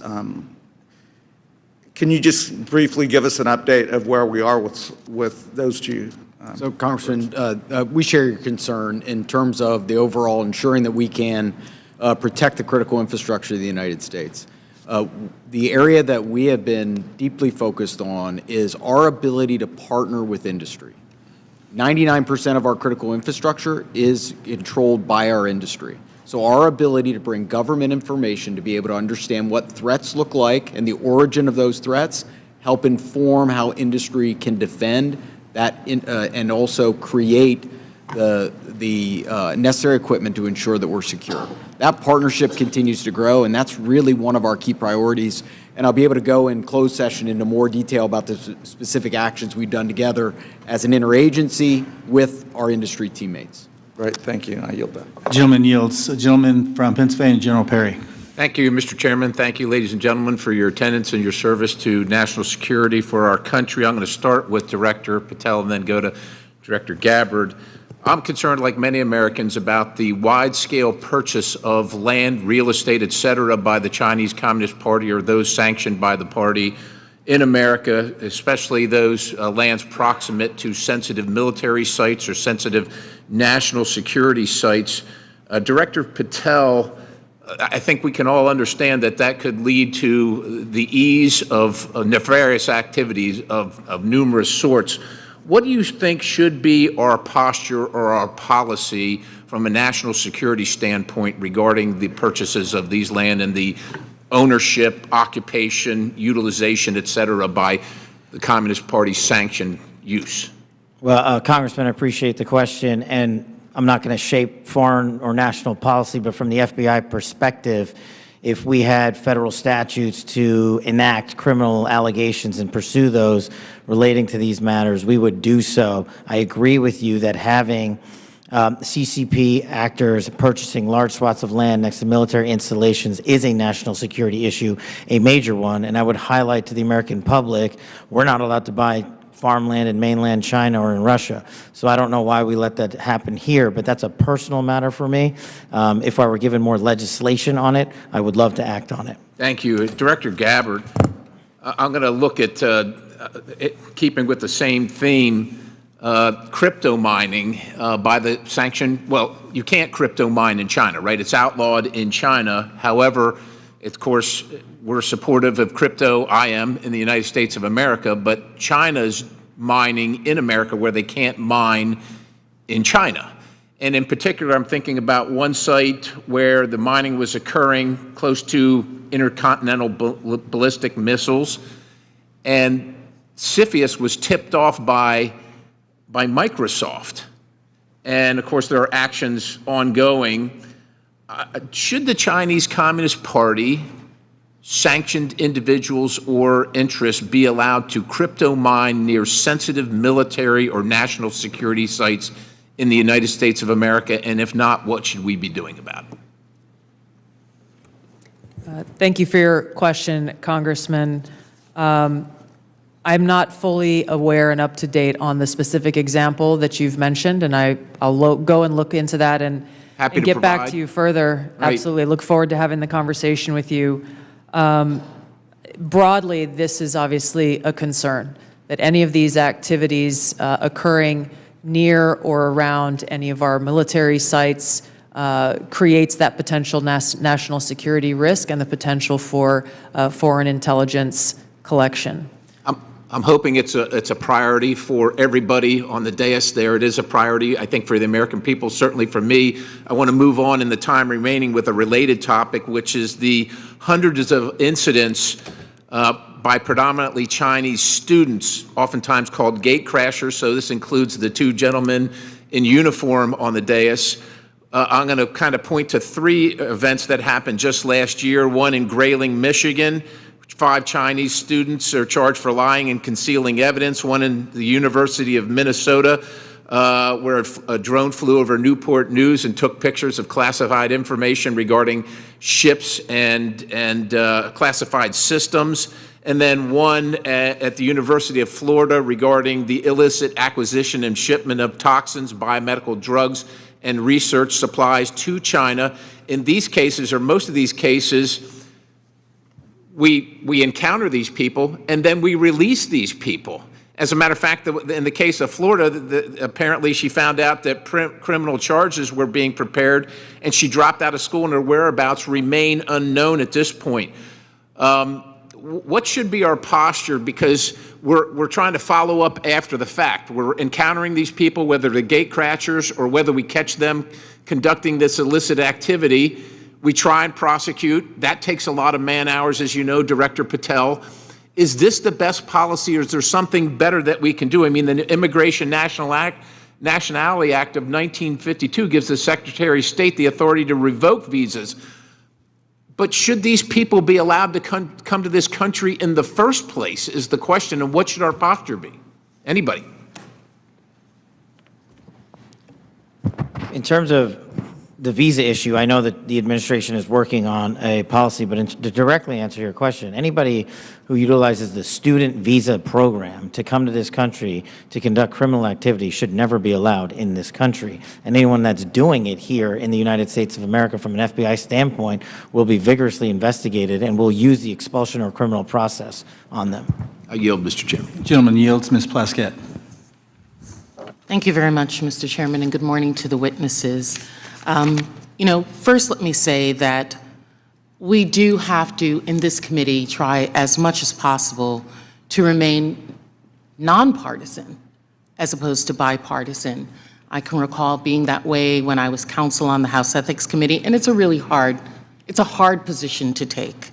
But I'm really struck by the fact that in December of 2023, many people made Secretary Lloyd Austin go through the stages of the cross in self-flagellation and mea culpas for not informing the president that he was having a surgery. And now how we're treating Secretary Hedgepeth as if he is untouchable. Mike Waltz, when he was a member of Congress, went in the Committee on Armed Services to talk about and slammed Austin for holding himself to a different standard than the American people. And yet we are not doing this across the board. And that's disappointing at the very least, very disappointing. Director Gabbard, thank you for your testimony. And one of the things that I believe I heard you say was that when there was a discussion by DOJ as to the cuts to foreign aid, that there had not been a request for an intelligence and national security or an intelligence assessment of the impact of those cuts. Was that your testimony a little earlier? Congresswoman, I have not seen any kind of actual official assessment either within the intelligence community or outside of it on what the effects of those cuts to USAID programs has been. But it was not requested by DOJ of you or of any of the areas in which you have oversight over? I'm not aware of any requests. Okay, great. Thank you. I know that there has been some open source reporting on what the effect of those cuts are. I mean, when we think about several examples, Kenya, our strongest regional ally in the Horn of Africa, and a key partner with us in the fight against terrorist group Al-Shabaab. And, according to the Washington Post, that's not definitive, and we can talk about this in closed session. Some Kenyan journalists are now being trained by Beijing, mirroring the U.S. programs that have been cut by the administration. Director Gabbard, is letting China train Kenyan journalists going to make Kenya more or less receptive to American requests of the Kenyan government, do you believe? As you said, Congresswoman, our relationship with Kenya has been very long-standing. So do cuts of ours to train journalists in Kenya make them more or less, and Beijing having that make them more or less receptive? Clearly, there is strategic competition taking place. I'll withhold my personal view to look at an official Well, I was assessment. asking for your director view, not your personal view. And then, additionally, we have ended Voice of America, which provided accurate, unbiased news, in our opinion. Meanwhile, St. Petersburg University has announced that it's opened 11 Russian language centers across Africa that pay special attention to the promotion of traditional Russian spiritual and moral values. Director Gabbard, is Russia a friend or a foe? Are they our friend or our adversary? They are an adversary. Thank you. I believe that this reckless cuts make terrorism and our influence in Africa, which is on the front lines of terrorism, a real threat to us, and we need to be careful of it. Director Patel, one of the benefits of being here kind of in the middle is I get to hear other people's testimony and the questions that are asked. I know that Mr. Carson asked you questions specifically about the Counterterrorism Division. And we know that there has been some open source reporting that says that individuals within that division have been removed or been moved, not necessarily fired, but moved. Do you know if that is correct? I don't have any personal information on that, but people within the CTD component, which is a large component of the FBI, move all the time. And have they been moved? Are you able to get that information to us, whether they have or have not been moved? I'll go back to my team and see who has been moved. If you have a particular interest, we'll share it with you. Of course, we have an interest in Counterterrorism Division and movement of individuals within that.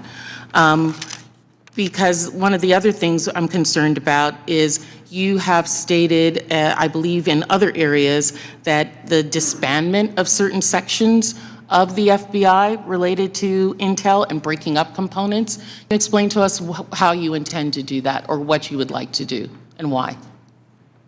My intention is to reprioritize counterintelligence authorities and cyber capabilities to focus on violent crime and national security, and that's what I'm doing. The gentlewoman's time has expired. Thank you. The gentlewoman from Missouri, Madam Ambassador, Ms. Wagner. I thank you, Mr. Chairman. I thank all of you for being here and for your continued service to our country. Director Ratcliffe, you have repeatedly stated that China is our top national security threat, and I agree. What was the biggest gap in intelligence collection toward China during the previous administration? Good to see you, Congresswoman. I think our collection against China as a hard target in the prior administration was lacking in several areas. I would say primarily in human collection and also with regard to the processing of open source information relating to China. I think part of that relates, Congresswoman, to the policies of the prior administration about treating China as a pacing competitor, I think was the word, as opposed to an adversary. So one of the things in my focus as CIA director, which carried over from my time as DNI, in seeing all of our intelligence, seeing that China is our greatest geopolitical threat, and focusing the CIA specifically more directly in all areas of our collection on China as a hard target. Well, and I'm grateful to hear you say the words open source. So as I hope that all of you may be aware, I am honored to be the chair of the new Open Source Intelligence Subcommittee for HPSI.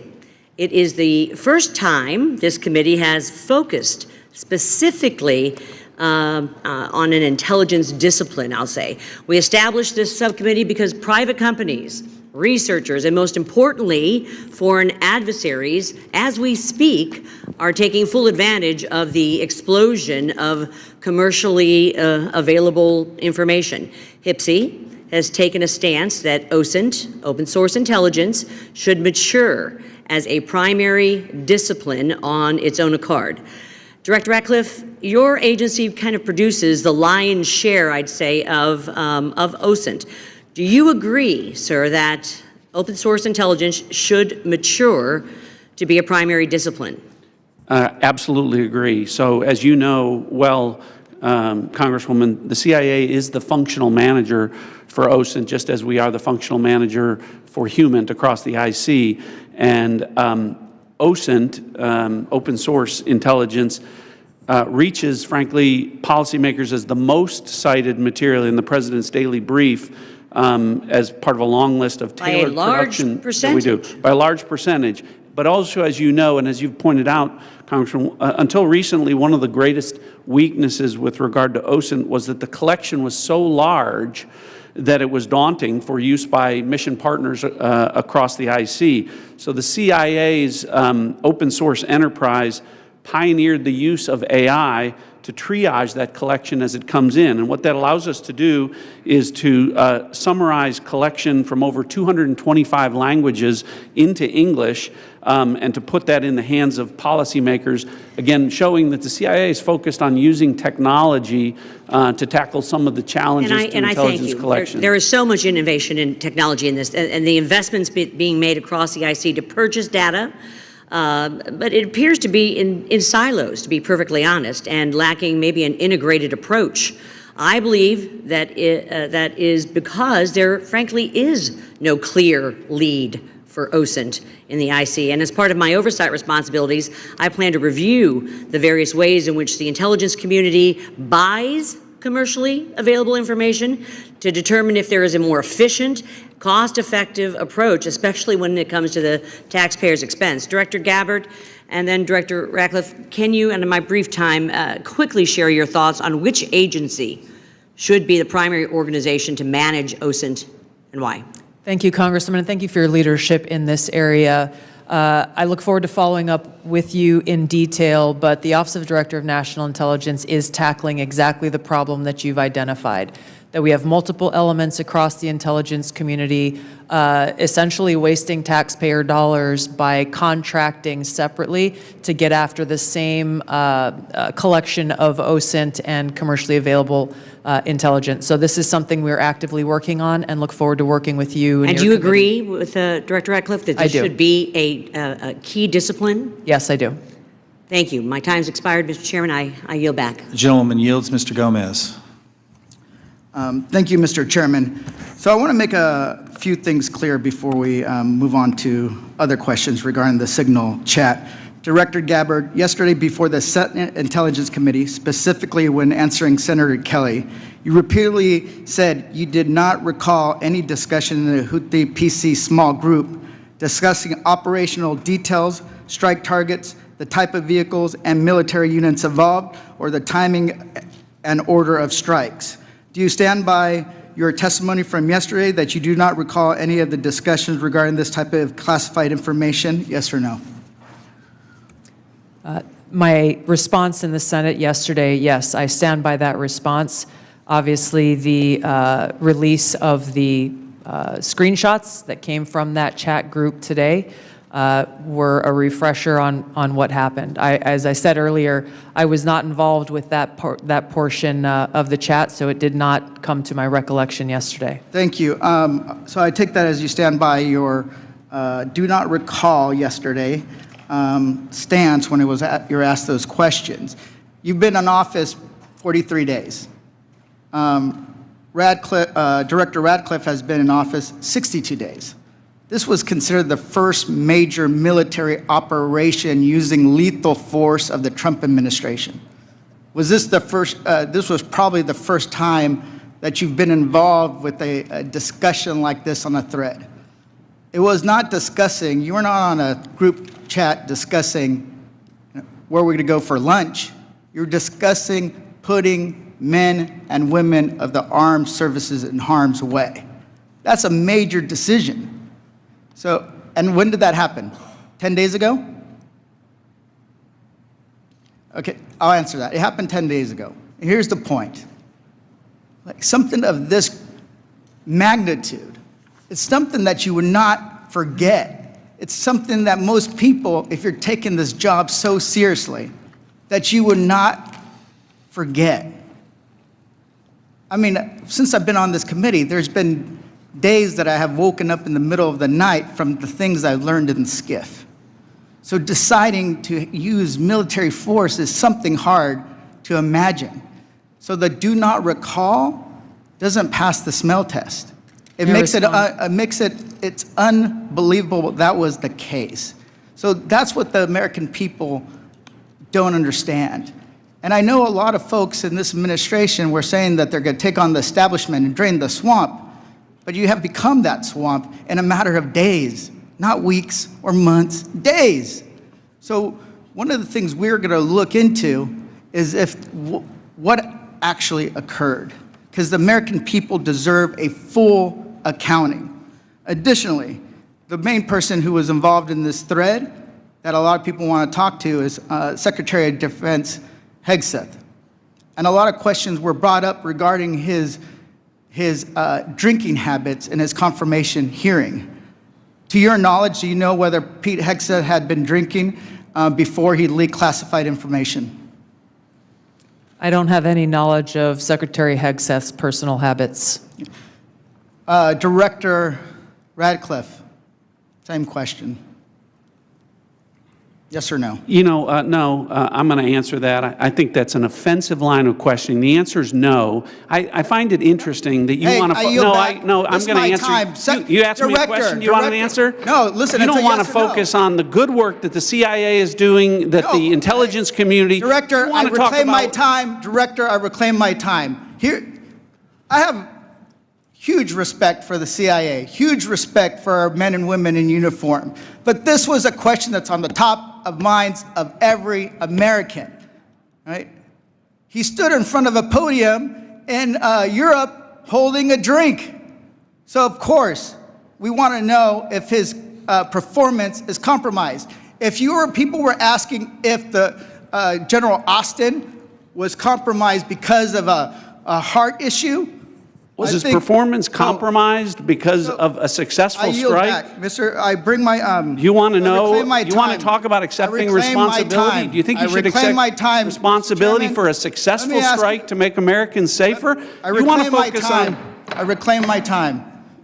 So here's the thing. This is serious. As somebody, we've been briefed in this committee about using Signal.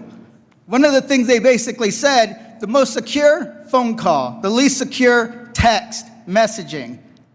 And we know that your people, Russians, Chinese, are on your phone. Gentleman's time's expired. Gentleman from Virginia, Mr. Klein. Thank you, Mr. Chairman. I'm going to give the director the ability to respond without being interrupted by his questioner. I appreciate that, Congressman. I guess, you know, just a general reflection here, again, that for the last 2 days, members of the intelligence community have been asking questions about a Signal messaging group and not asking questions from Democrats either in the Senate or the House on China, Russia, Iran, and the real threats that are going on to the United States. And you can say that you care about the good work that agencies are doing like the CIA and that you care about 140 stars on the wall. But no one's asked me about my second day on the job here, where I lit the fuse that led to a foreign government participating with us to capture one of the senior planners of the Abbey Gate bombing that killed 13 Americans. And in the process, we worked with a government that previously hadn't, that hadn't cooperated with us on counterterrorism matters. Or the fact no one has focused on that within an hour of that taking place, I was on the phone with Director Patel, and a few hours later with Attorney General Bondi, working together, the IC and the FBI working together to bring this person home in less than a week, unprecedented success for the intelligence community and the law enforcement community. Exactly representative of the kind of work that we should be doing and the kind of work that an oversight committee should be asking about. But instead, we're getting questions about whether or not someone has drinking habits. And, you know, I just wish in an annual threats hearing where the American people want to hear about threats, that's what we would be talking about. Thanks for the opportunity to clarify. Absolutely, Director. I want to thank you and all the people who work with you and all the witnesses and the men and women, the brave men and women who are putting their lives on the line each and every day for this country. And to the military as well, we are grateful and we recognize the sacrifice and dedication. Director Ratcliffe, you talked about China being our top national security threat, and I want to go to what really is the most active and persistent threat. It's related to cyber. It's related to the People's Republic of China cyber activities, Volt Typhoon, Flax Typhoon, Salt Typhoon, targeting U.S. critical infrastructure, targeting critical infrastructure overseas, compromising U.S. telecommunication companies, and I want to ask Director Gabbard, there are also regular compromises of government networks in the defense intelligence base. The Chinese are acting with impunity and targeting the United States. Clearly, the last administration had no effective deterrent strategy. Considering a whole-of-government approach to leverage legal export control, trade, and other levers, is there more that the U.S. can be doing to deter China's cyber aggression? Thank you, Congressman, for your question. In short, the answer is yes. Much of that relies on our intergovernmental planning and operations, but also very closely integrating with our private sector partners. This is essential for us to be able to harden our own cyber infrastructure, our own critical infrastructure, and to look at what our capabilities, both defensive and offensive, are and how those should be used. If I may, Congressman, I'd just like to address Congressman Gomez's maligning of my reputation and not giving me the opportunity even to respond to his accusations. What occurred in that signal chat was an update to national security cabinet members that was also issued around the same time as updates to our foreign partners and allies in the region. There were no sources, methods, locations, or names of targets that were included in that chat. The decision to conduct this operation had been made long before that conversation took place. I do take my responsibility very seriously and played an integral role in providing the intelligence community's assessments that led to the ultimate decision by the President to conduct an operation, which, by the way, was very successful and continues to be very successful. I was traveling at the time, and I was not playing a very specific role, as these chats reflect, in much of the conversation that took place there. Secretary Hegseth, in my experience, has continued to operate in the way that President Trump's confidence in him inspires, which is in the best interests of the American people and our warfighters and ensuring our national security. I think it's wrong to impugn him, especially at a point where he is not here to defend his own honor. Thank you, Congressman. I agree with your assessment and support for the Secretary, and I yield back. Gentleman yields. Ms. Houlihan. Thank you for the time, and I struggle, and if you look at my notes, I've changed my mind about 1,000,000 times what I'd like to talk about. I'd like to first start with Director Ratcliffe. I find it offensive for you to accuse me as a Democrat of not caring about national threats. I very much wanted to talk about those, in fact, had prepared questions in advance of this hearing about those threats, specifically about biosecurity and bioterrorism, but I don't have time to ask those questions because the threat is in the House. The threat is across the dais, and I need to ask these questions. It's my job to ask these questions of you. Because when I served in the military, and I served in classified environments, had this happened to me, I would have walked my resignation in immediately. This is not okay. Communicating these sorts of things in signal is not okay. Targets, times, Those kinds of things are absolutely classified, and we all know it. I know it.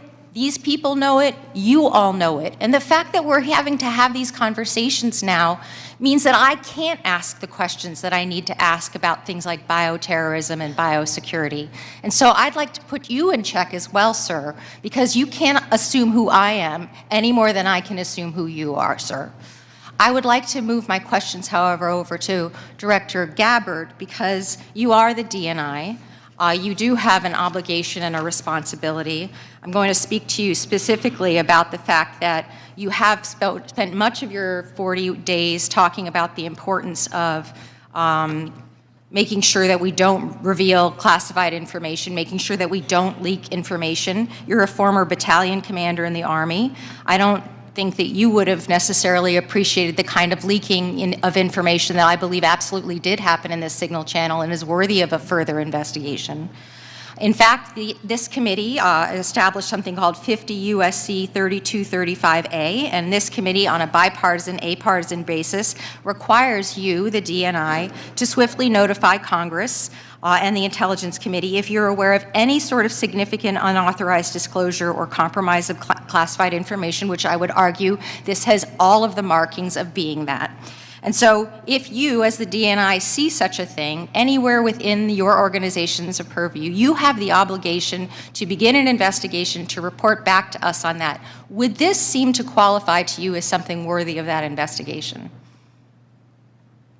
Thank you for your question, Congresswoman. In this situation, Secretary Hegseth has the Yes or classification no? and You are the declassification DNI. authority over DOD information. This chat did not have the auspice of being a DOD chat. There's no such thing as labeling it as DOD. This was a chat amongst a great variety of people, and you, according to our law that we passed here bipartisanly, have an obligation when you think there has been a tangible, significant leak of information to instigate an investigation. Do you not think it's important to do such a thing?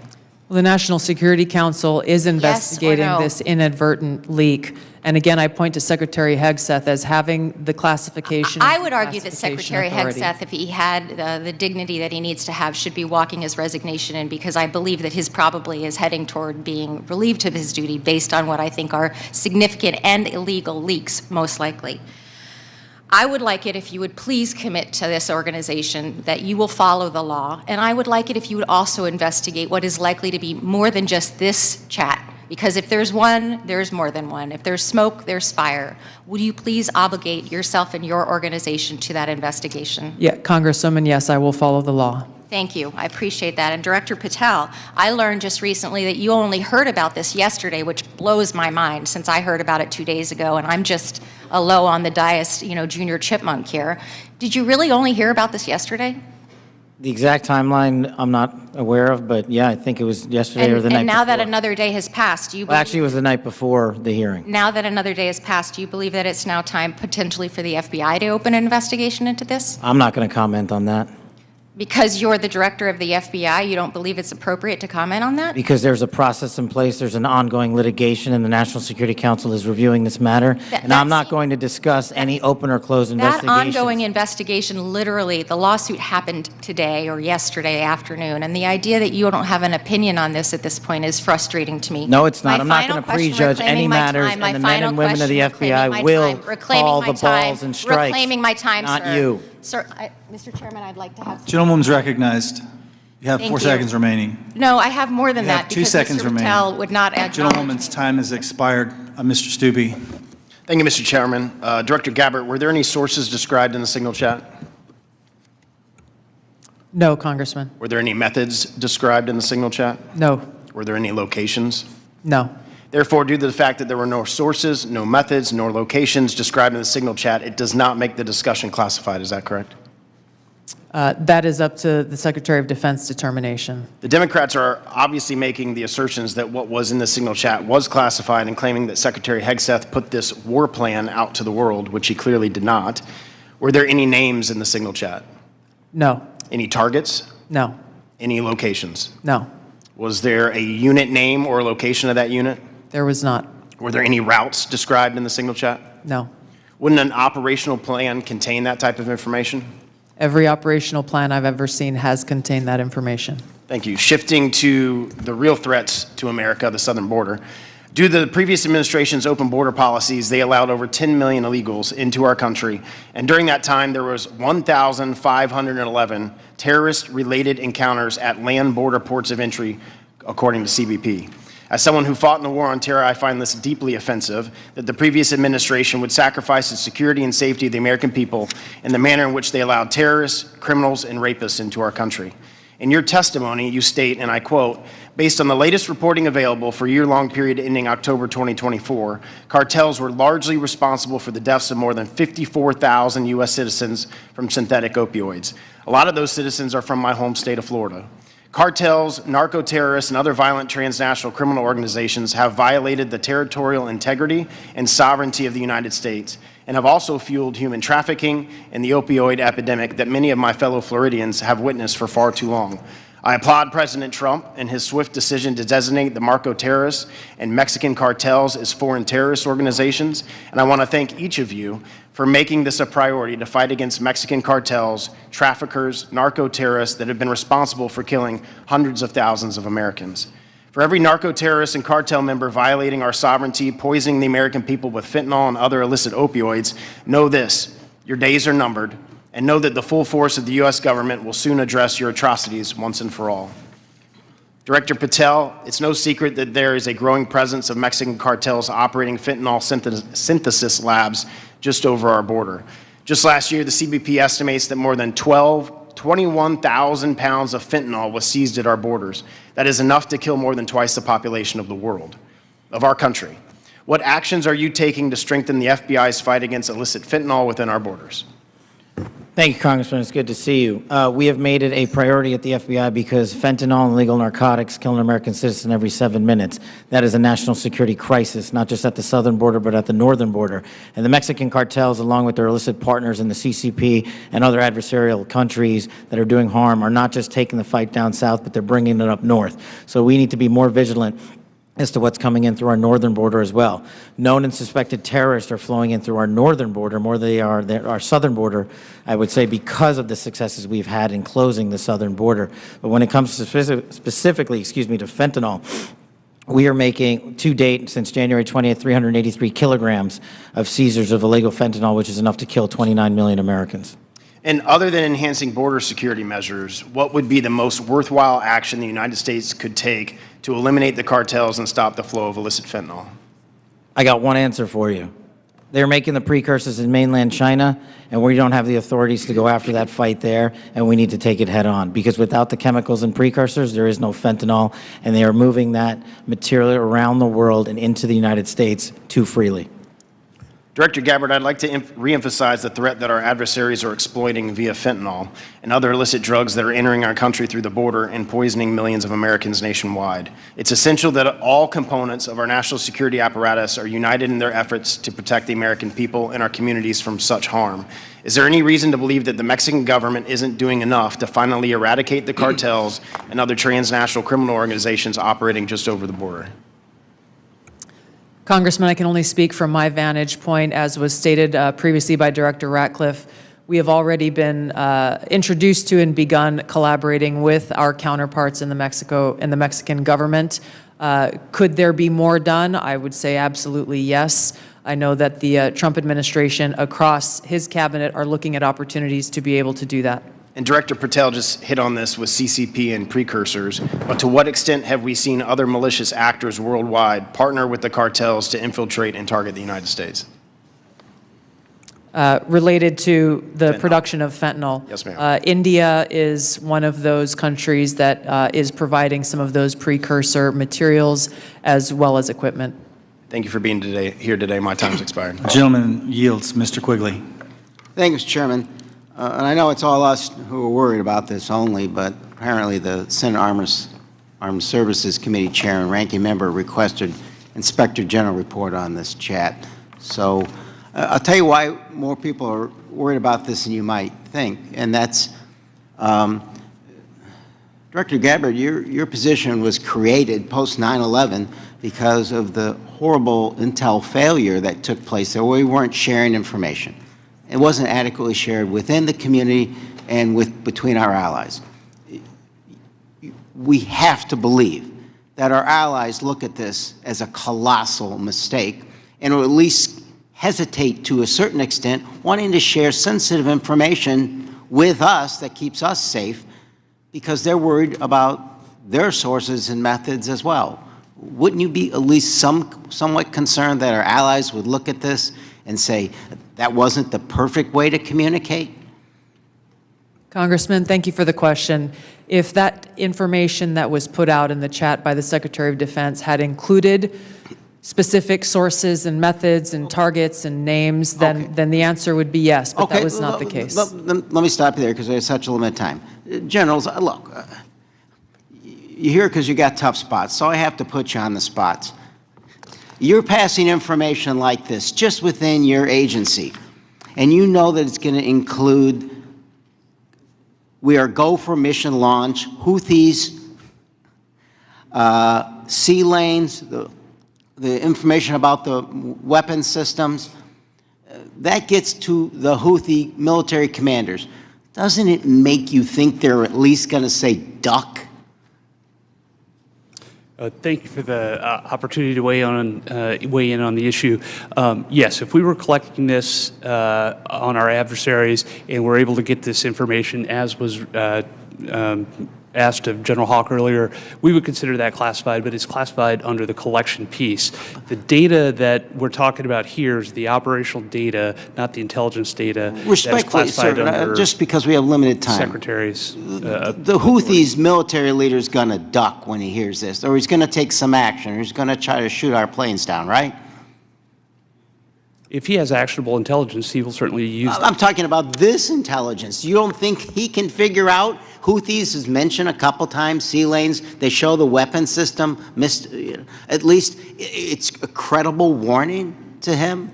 I would offer the Houthis' defensive position has been constant since the 15th of March. All right. General, I'll just take a whack at it. You're the Houthis' military leader. You get this information passed on to you. It doesn't make you at least take warning? I would, Congressman, I think from the Houthis' perspective, they do have air defense equipment, and they would be able to detect aircraft when they're entered into the Red Sea, and certainly when we have our intelligence aircraft operating over top their country. They'd be able to detect that activity.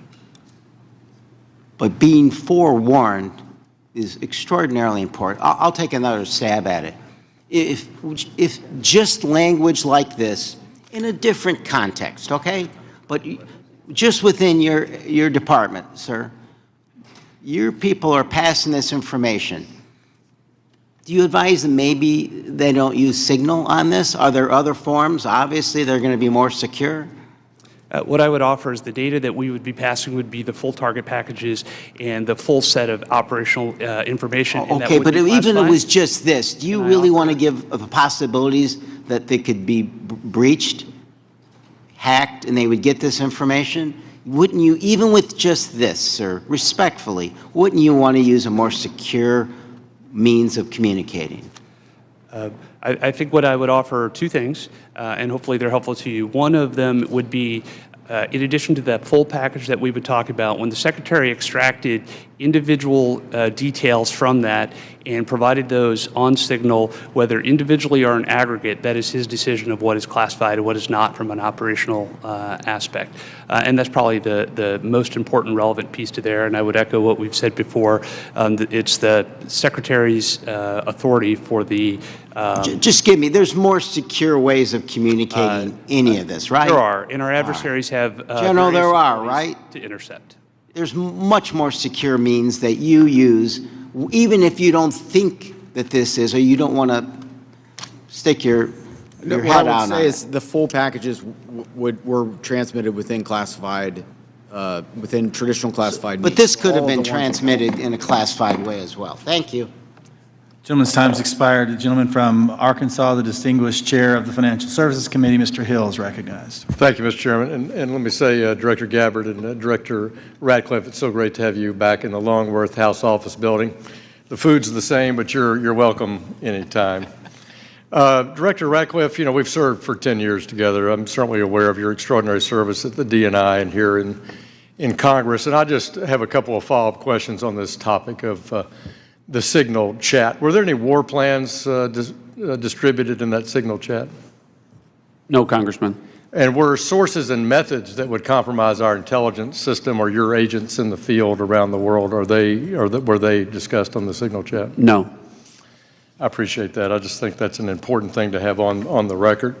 Director Patel, I co-chair the Americans Wrongfully Detained American Hostage Task Force here in the House, and I just in fact left Tigran Gambaryan, a former FBI official who I helped get out of prison in Nigeria last year. I just left him a few minutes ago. You've you know this issue very, very well, and President Trump's made such a commitment to bring Americans home. There's some 30 Americans still wrongfully detained or held hostage abroad. Is the FBI committing to work through its officials in our embassies around the world to bring those Americans home?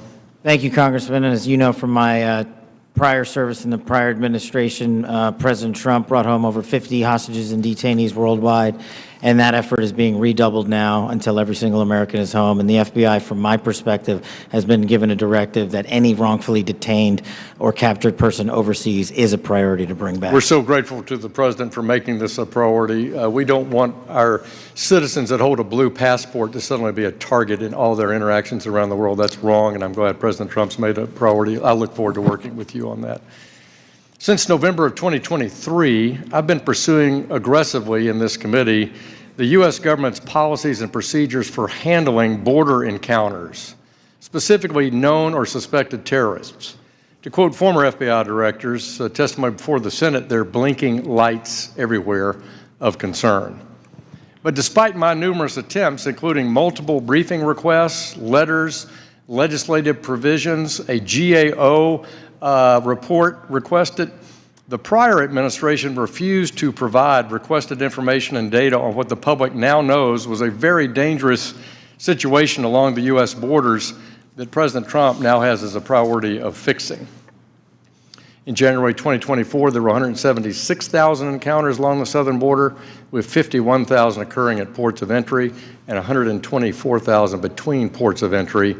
Comparing that to the work just in the first few weeks of the Trump administration, total encounters are down to 61,000 along the border, with 32 at ports of entry and 29,000 between ports of entry. For the record, that's a 60% reduction.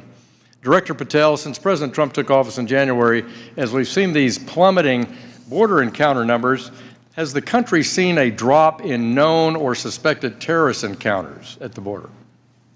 Thank you, Congressman. It's one of the issues I really wanted to address today. And I think the country deserves to know that known or suspected terrorists, KSTs, are coming in with much less frequency at the southern border. In fact, if my information is correct, 2 since January 20th. And they are coming in with much greater frequency in the northern border, and since January 20th, that number is 34.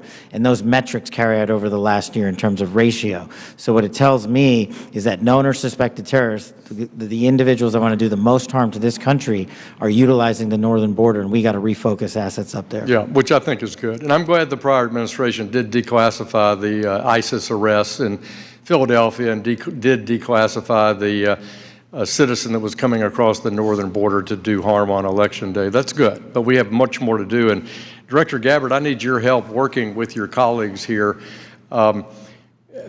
It's this idea of requesting coordination between Director Patel, Secretary Noem, and the committee with fused data on known or suspected terrorists. Whether it's TSA data, BPP data, FBI internal data, we want to have that coming to us. Where are these people? What's been done with them? What is the government's position on them? Will you commit to work with us as OD&I to get this information from across the government, IC? Absolutely, Congressman. And as you know, our National Counterterrorism Center was really created to fulfill exactly that task, so that we're not dealing with multiple vetting systems that are coming up with different results, that we have this central vetting database to be able to identify those known or suspected terrorists who may be trying to come into our country, or who may be one of the tens of millions who illegally crossed into our border may have come into our country during the last 4 years. We look forward to working with you. Thank you for your answers, and I yield back. Gentleman yields. Ms. Tinney. Thank you, Mr. Chairman, and thank you so much to all of you. There's so many great questions that I have to ask, but I want to start with Director Patel, and I just want to first, before I get into a couple issues, thank you so much for your outstanding service and your recognition and focus on the northern border. My entire district is the northern border of New York with Canada. I just want to first jump into this issue for, Hamas attacked October 7th. The world watched in horror. Designated a foreign terrorist organization in 1997, killed over 1,200 civilians, and including American citizens, and many remain hostages. Only slightly less disturbing, we had a myriad of seemingly coordinated pro-Hamas demonstrations that have taken place all over the United States, in my state of New York, on college campuses, in Washington, D.C., universities. Director Patel, does the FBI have any open investigations into the organization, the leadership, and the funding of these pro-Hamas demonstrations with students such as, and groups such as Students for Justice in Palestine? Thank you, ma'am. And I'm limited by what the Attorney General has already publicized, but as you know, there are open investigations based on what's been made public. Okay. Has the FBI uncovered any evidence of foreign support for these Hamas demonstrations, including, other than Iran, any of these groups I might mention, like Students for Justice in Palestine, anything that's open source that we can talk about? That's still ongoing. Thank you. Director Gabbard, thank you so much for your service. It was great to serve with you in Congress as well, and work so much on wonderful veterans issues. My son's also a Marine major, and so we appreciate the service of everybody here. Let's keep in mind, obviously we're in open session.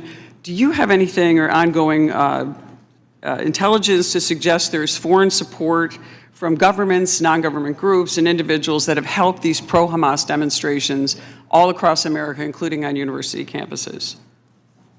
Congresswoman, there are some assessments that reflect that, and we can talk about that in the closed session. Great, thank you so much. And now I want to get back to Cash, Director.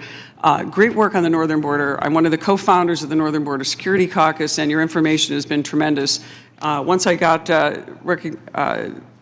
the district that I represent now, this sprawling, long district, the entire northern border is Canada.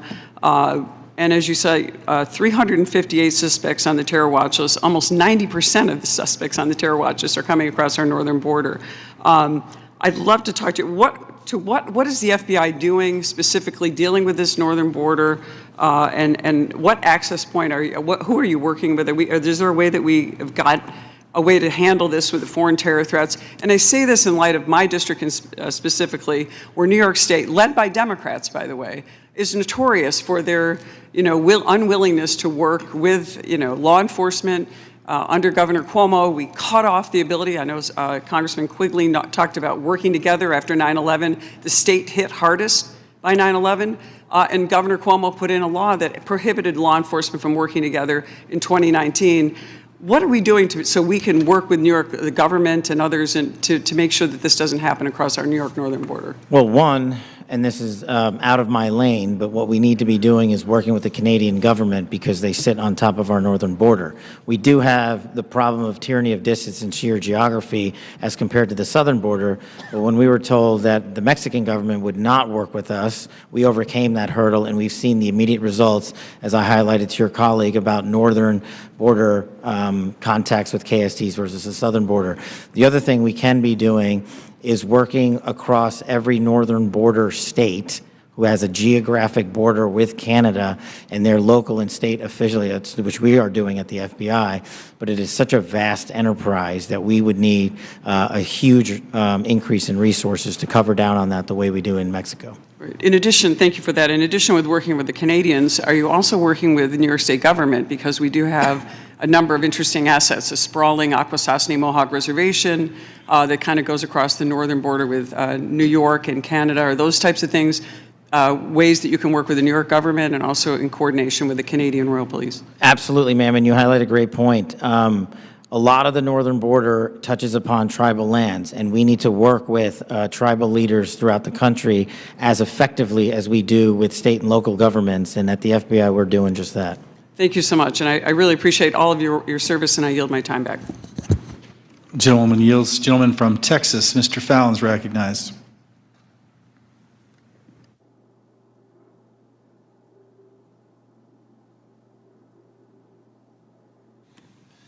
Thank you, Mr. Chairman. I appreciate it. Director Patel, many of us had grown, increasingly alarmed at the sheer number of foreign nationals we're seeing caught spying on our critical infrastructure or, near sensitive sites in the country. One example is a Chinese national who's flying a drone, allegedly flying a drone over Vandenberg and taking pictures of the base. He was arrested in the San Francisco airport not that long after. Director Patel, would you agree that the two most dangerous nation states to our homeland and our interests are China and Russia? Yes, Congressman. So it would stand to reason that we should pay particular attention when foreign nationals from these two countries, who we've already established are the greatest threats to our country now and in the future, when they try to sneak into our country illegally. Absolutely, sir. Can you speak on the illegal migration we see from Russia and China and the differences that we saw from the first Trump administration to the Biden administration? Well, one, the problem you have when you have an effective resolution to that set of issues is that the enemy adapts. And what they've done is utilize, as we were just discussing with your colleague, the northern border to shift their resources and affiliations to pour in known or suspected terrorists through the northern border. They haven't stopped through the southern border. They just know that we are setting up a pretty monumental effort down there to stop any known or suspected terrorists from entering the country. But the thing is, the Chinese, the Russians, Iranians, and other adversaries are utilizing their partners, just like they are doing in terms of how they move illicit fentanyl precursors into this country. They're moving humans in the same fashion, and we need to treat it as such. Did you see an increase from the first Trump administration to the Biden administration on Russian and Chinese nationals crossing the border? Did it increase or decrease? Yes, actually, so the PRC nationals crossing the southern border from 22 to 25 was 178,000. And I don't have the number for the northern border, sir, but I'll get that to you. So, what we found was that there was actually a market increase, alarming, with the Chinese illegal migration increasing 527% all in, and Russian 2,400%. And if just 1/10 of 1%, some tiny fraction, 1/10 of 1% are actually asset sleeper agents loyal to Moscow or Beijing, they could wreak havoc and mayhem in a free and open society. It's very dangerous. And then those are the ones we know about. What about the ones that snuck across and we never found them? The unknown gotaways, if you will. So, Director Patel, there's also great concern about the increasing number of counterintelligence threats that are penetrating all levels and branches of government, both local, state, and federal. The number of elected and appointed officials willing to betray this country is becoming increasingly pervasive. Last year, we saw a former senior aide in the New York governor's office, Linda Sun, and her husband, Chris Hu, indicted on charges of money laundering and acting as foreign agents to the People's Republic of China. Ms. Sun used her position to block Taiwanese representatives from access to New York State officials. Instead, we're rolling out the red carpet for those PRC officials to have those meetings. I mean, that's some scary stuff.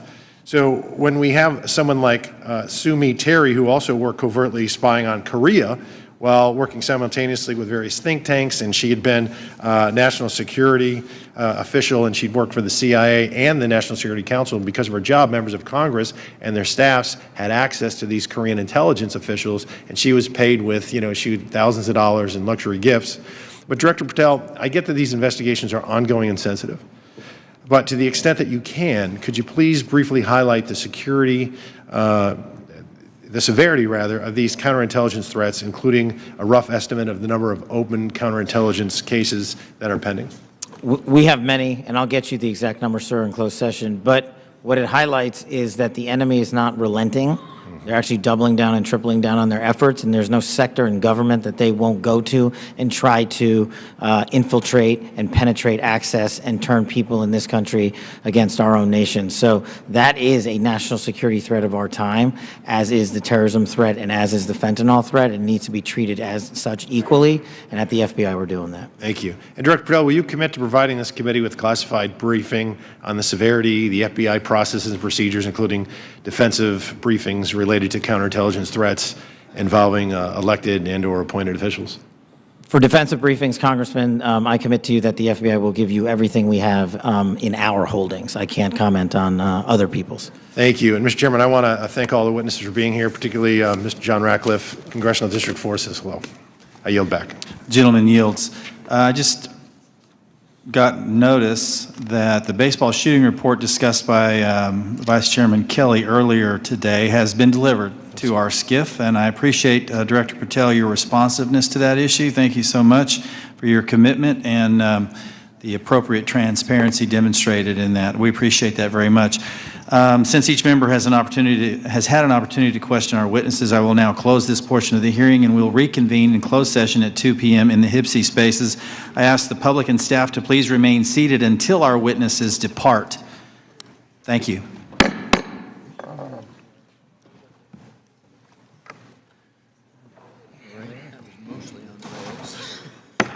It's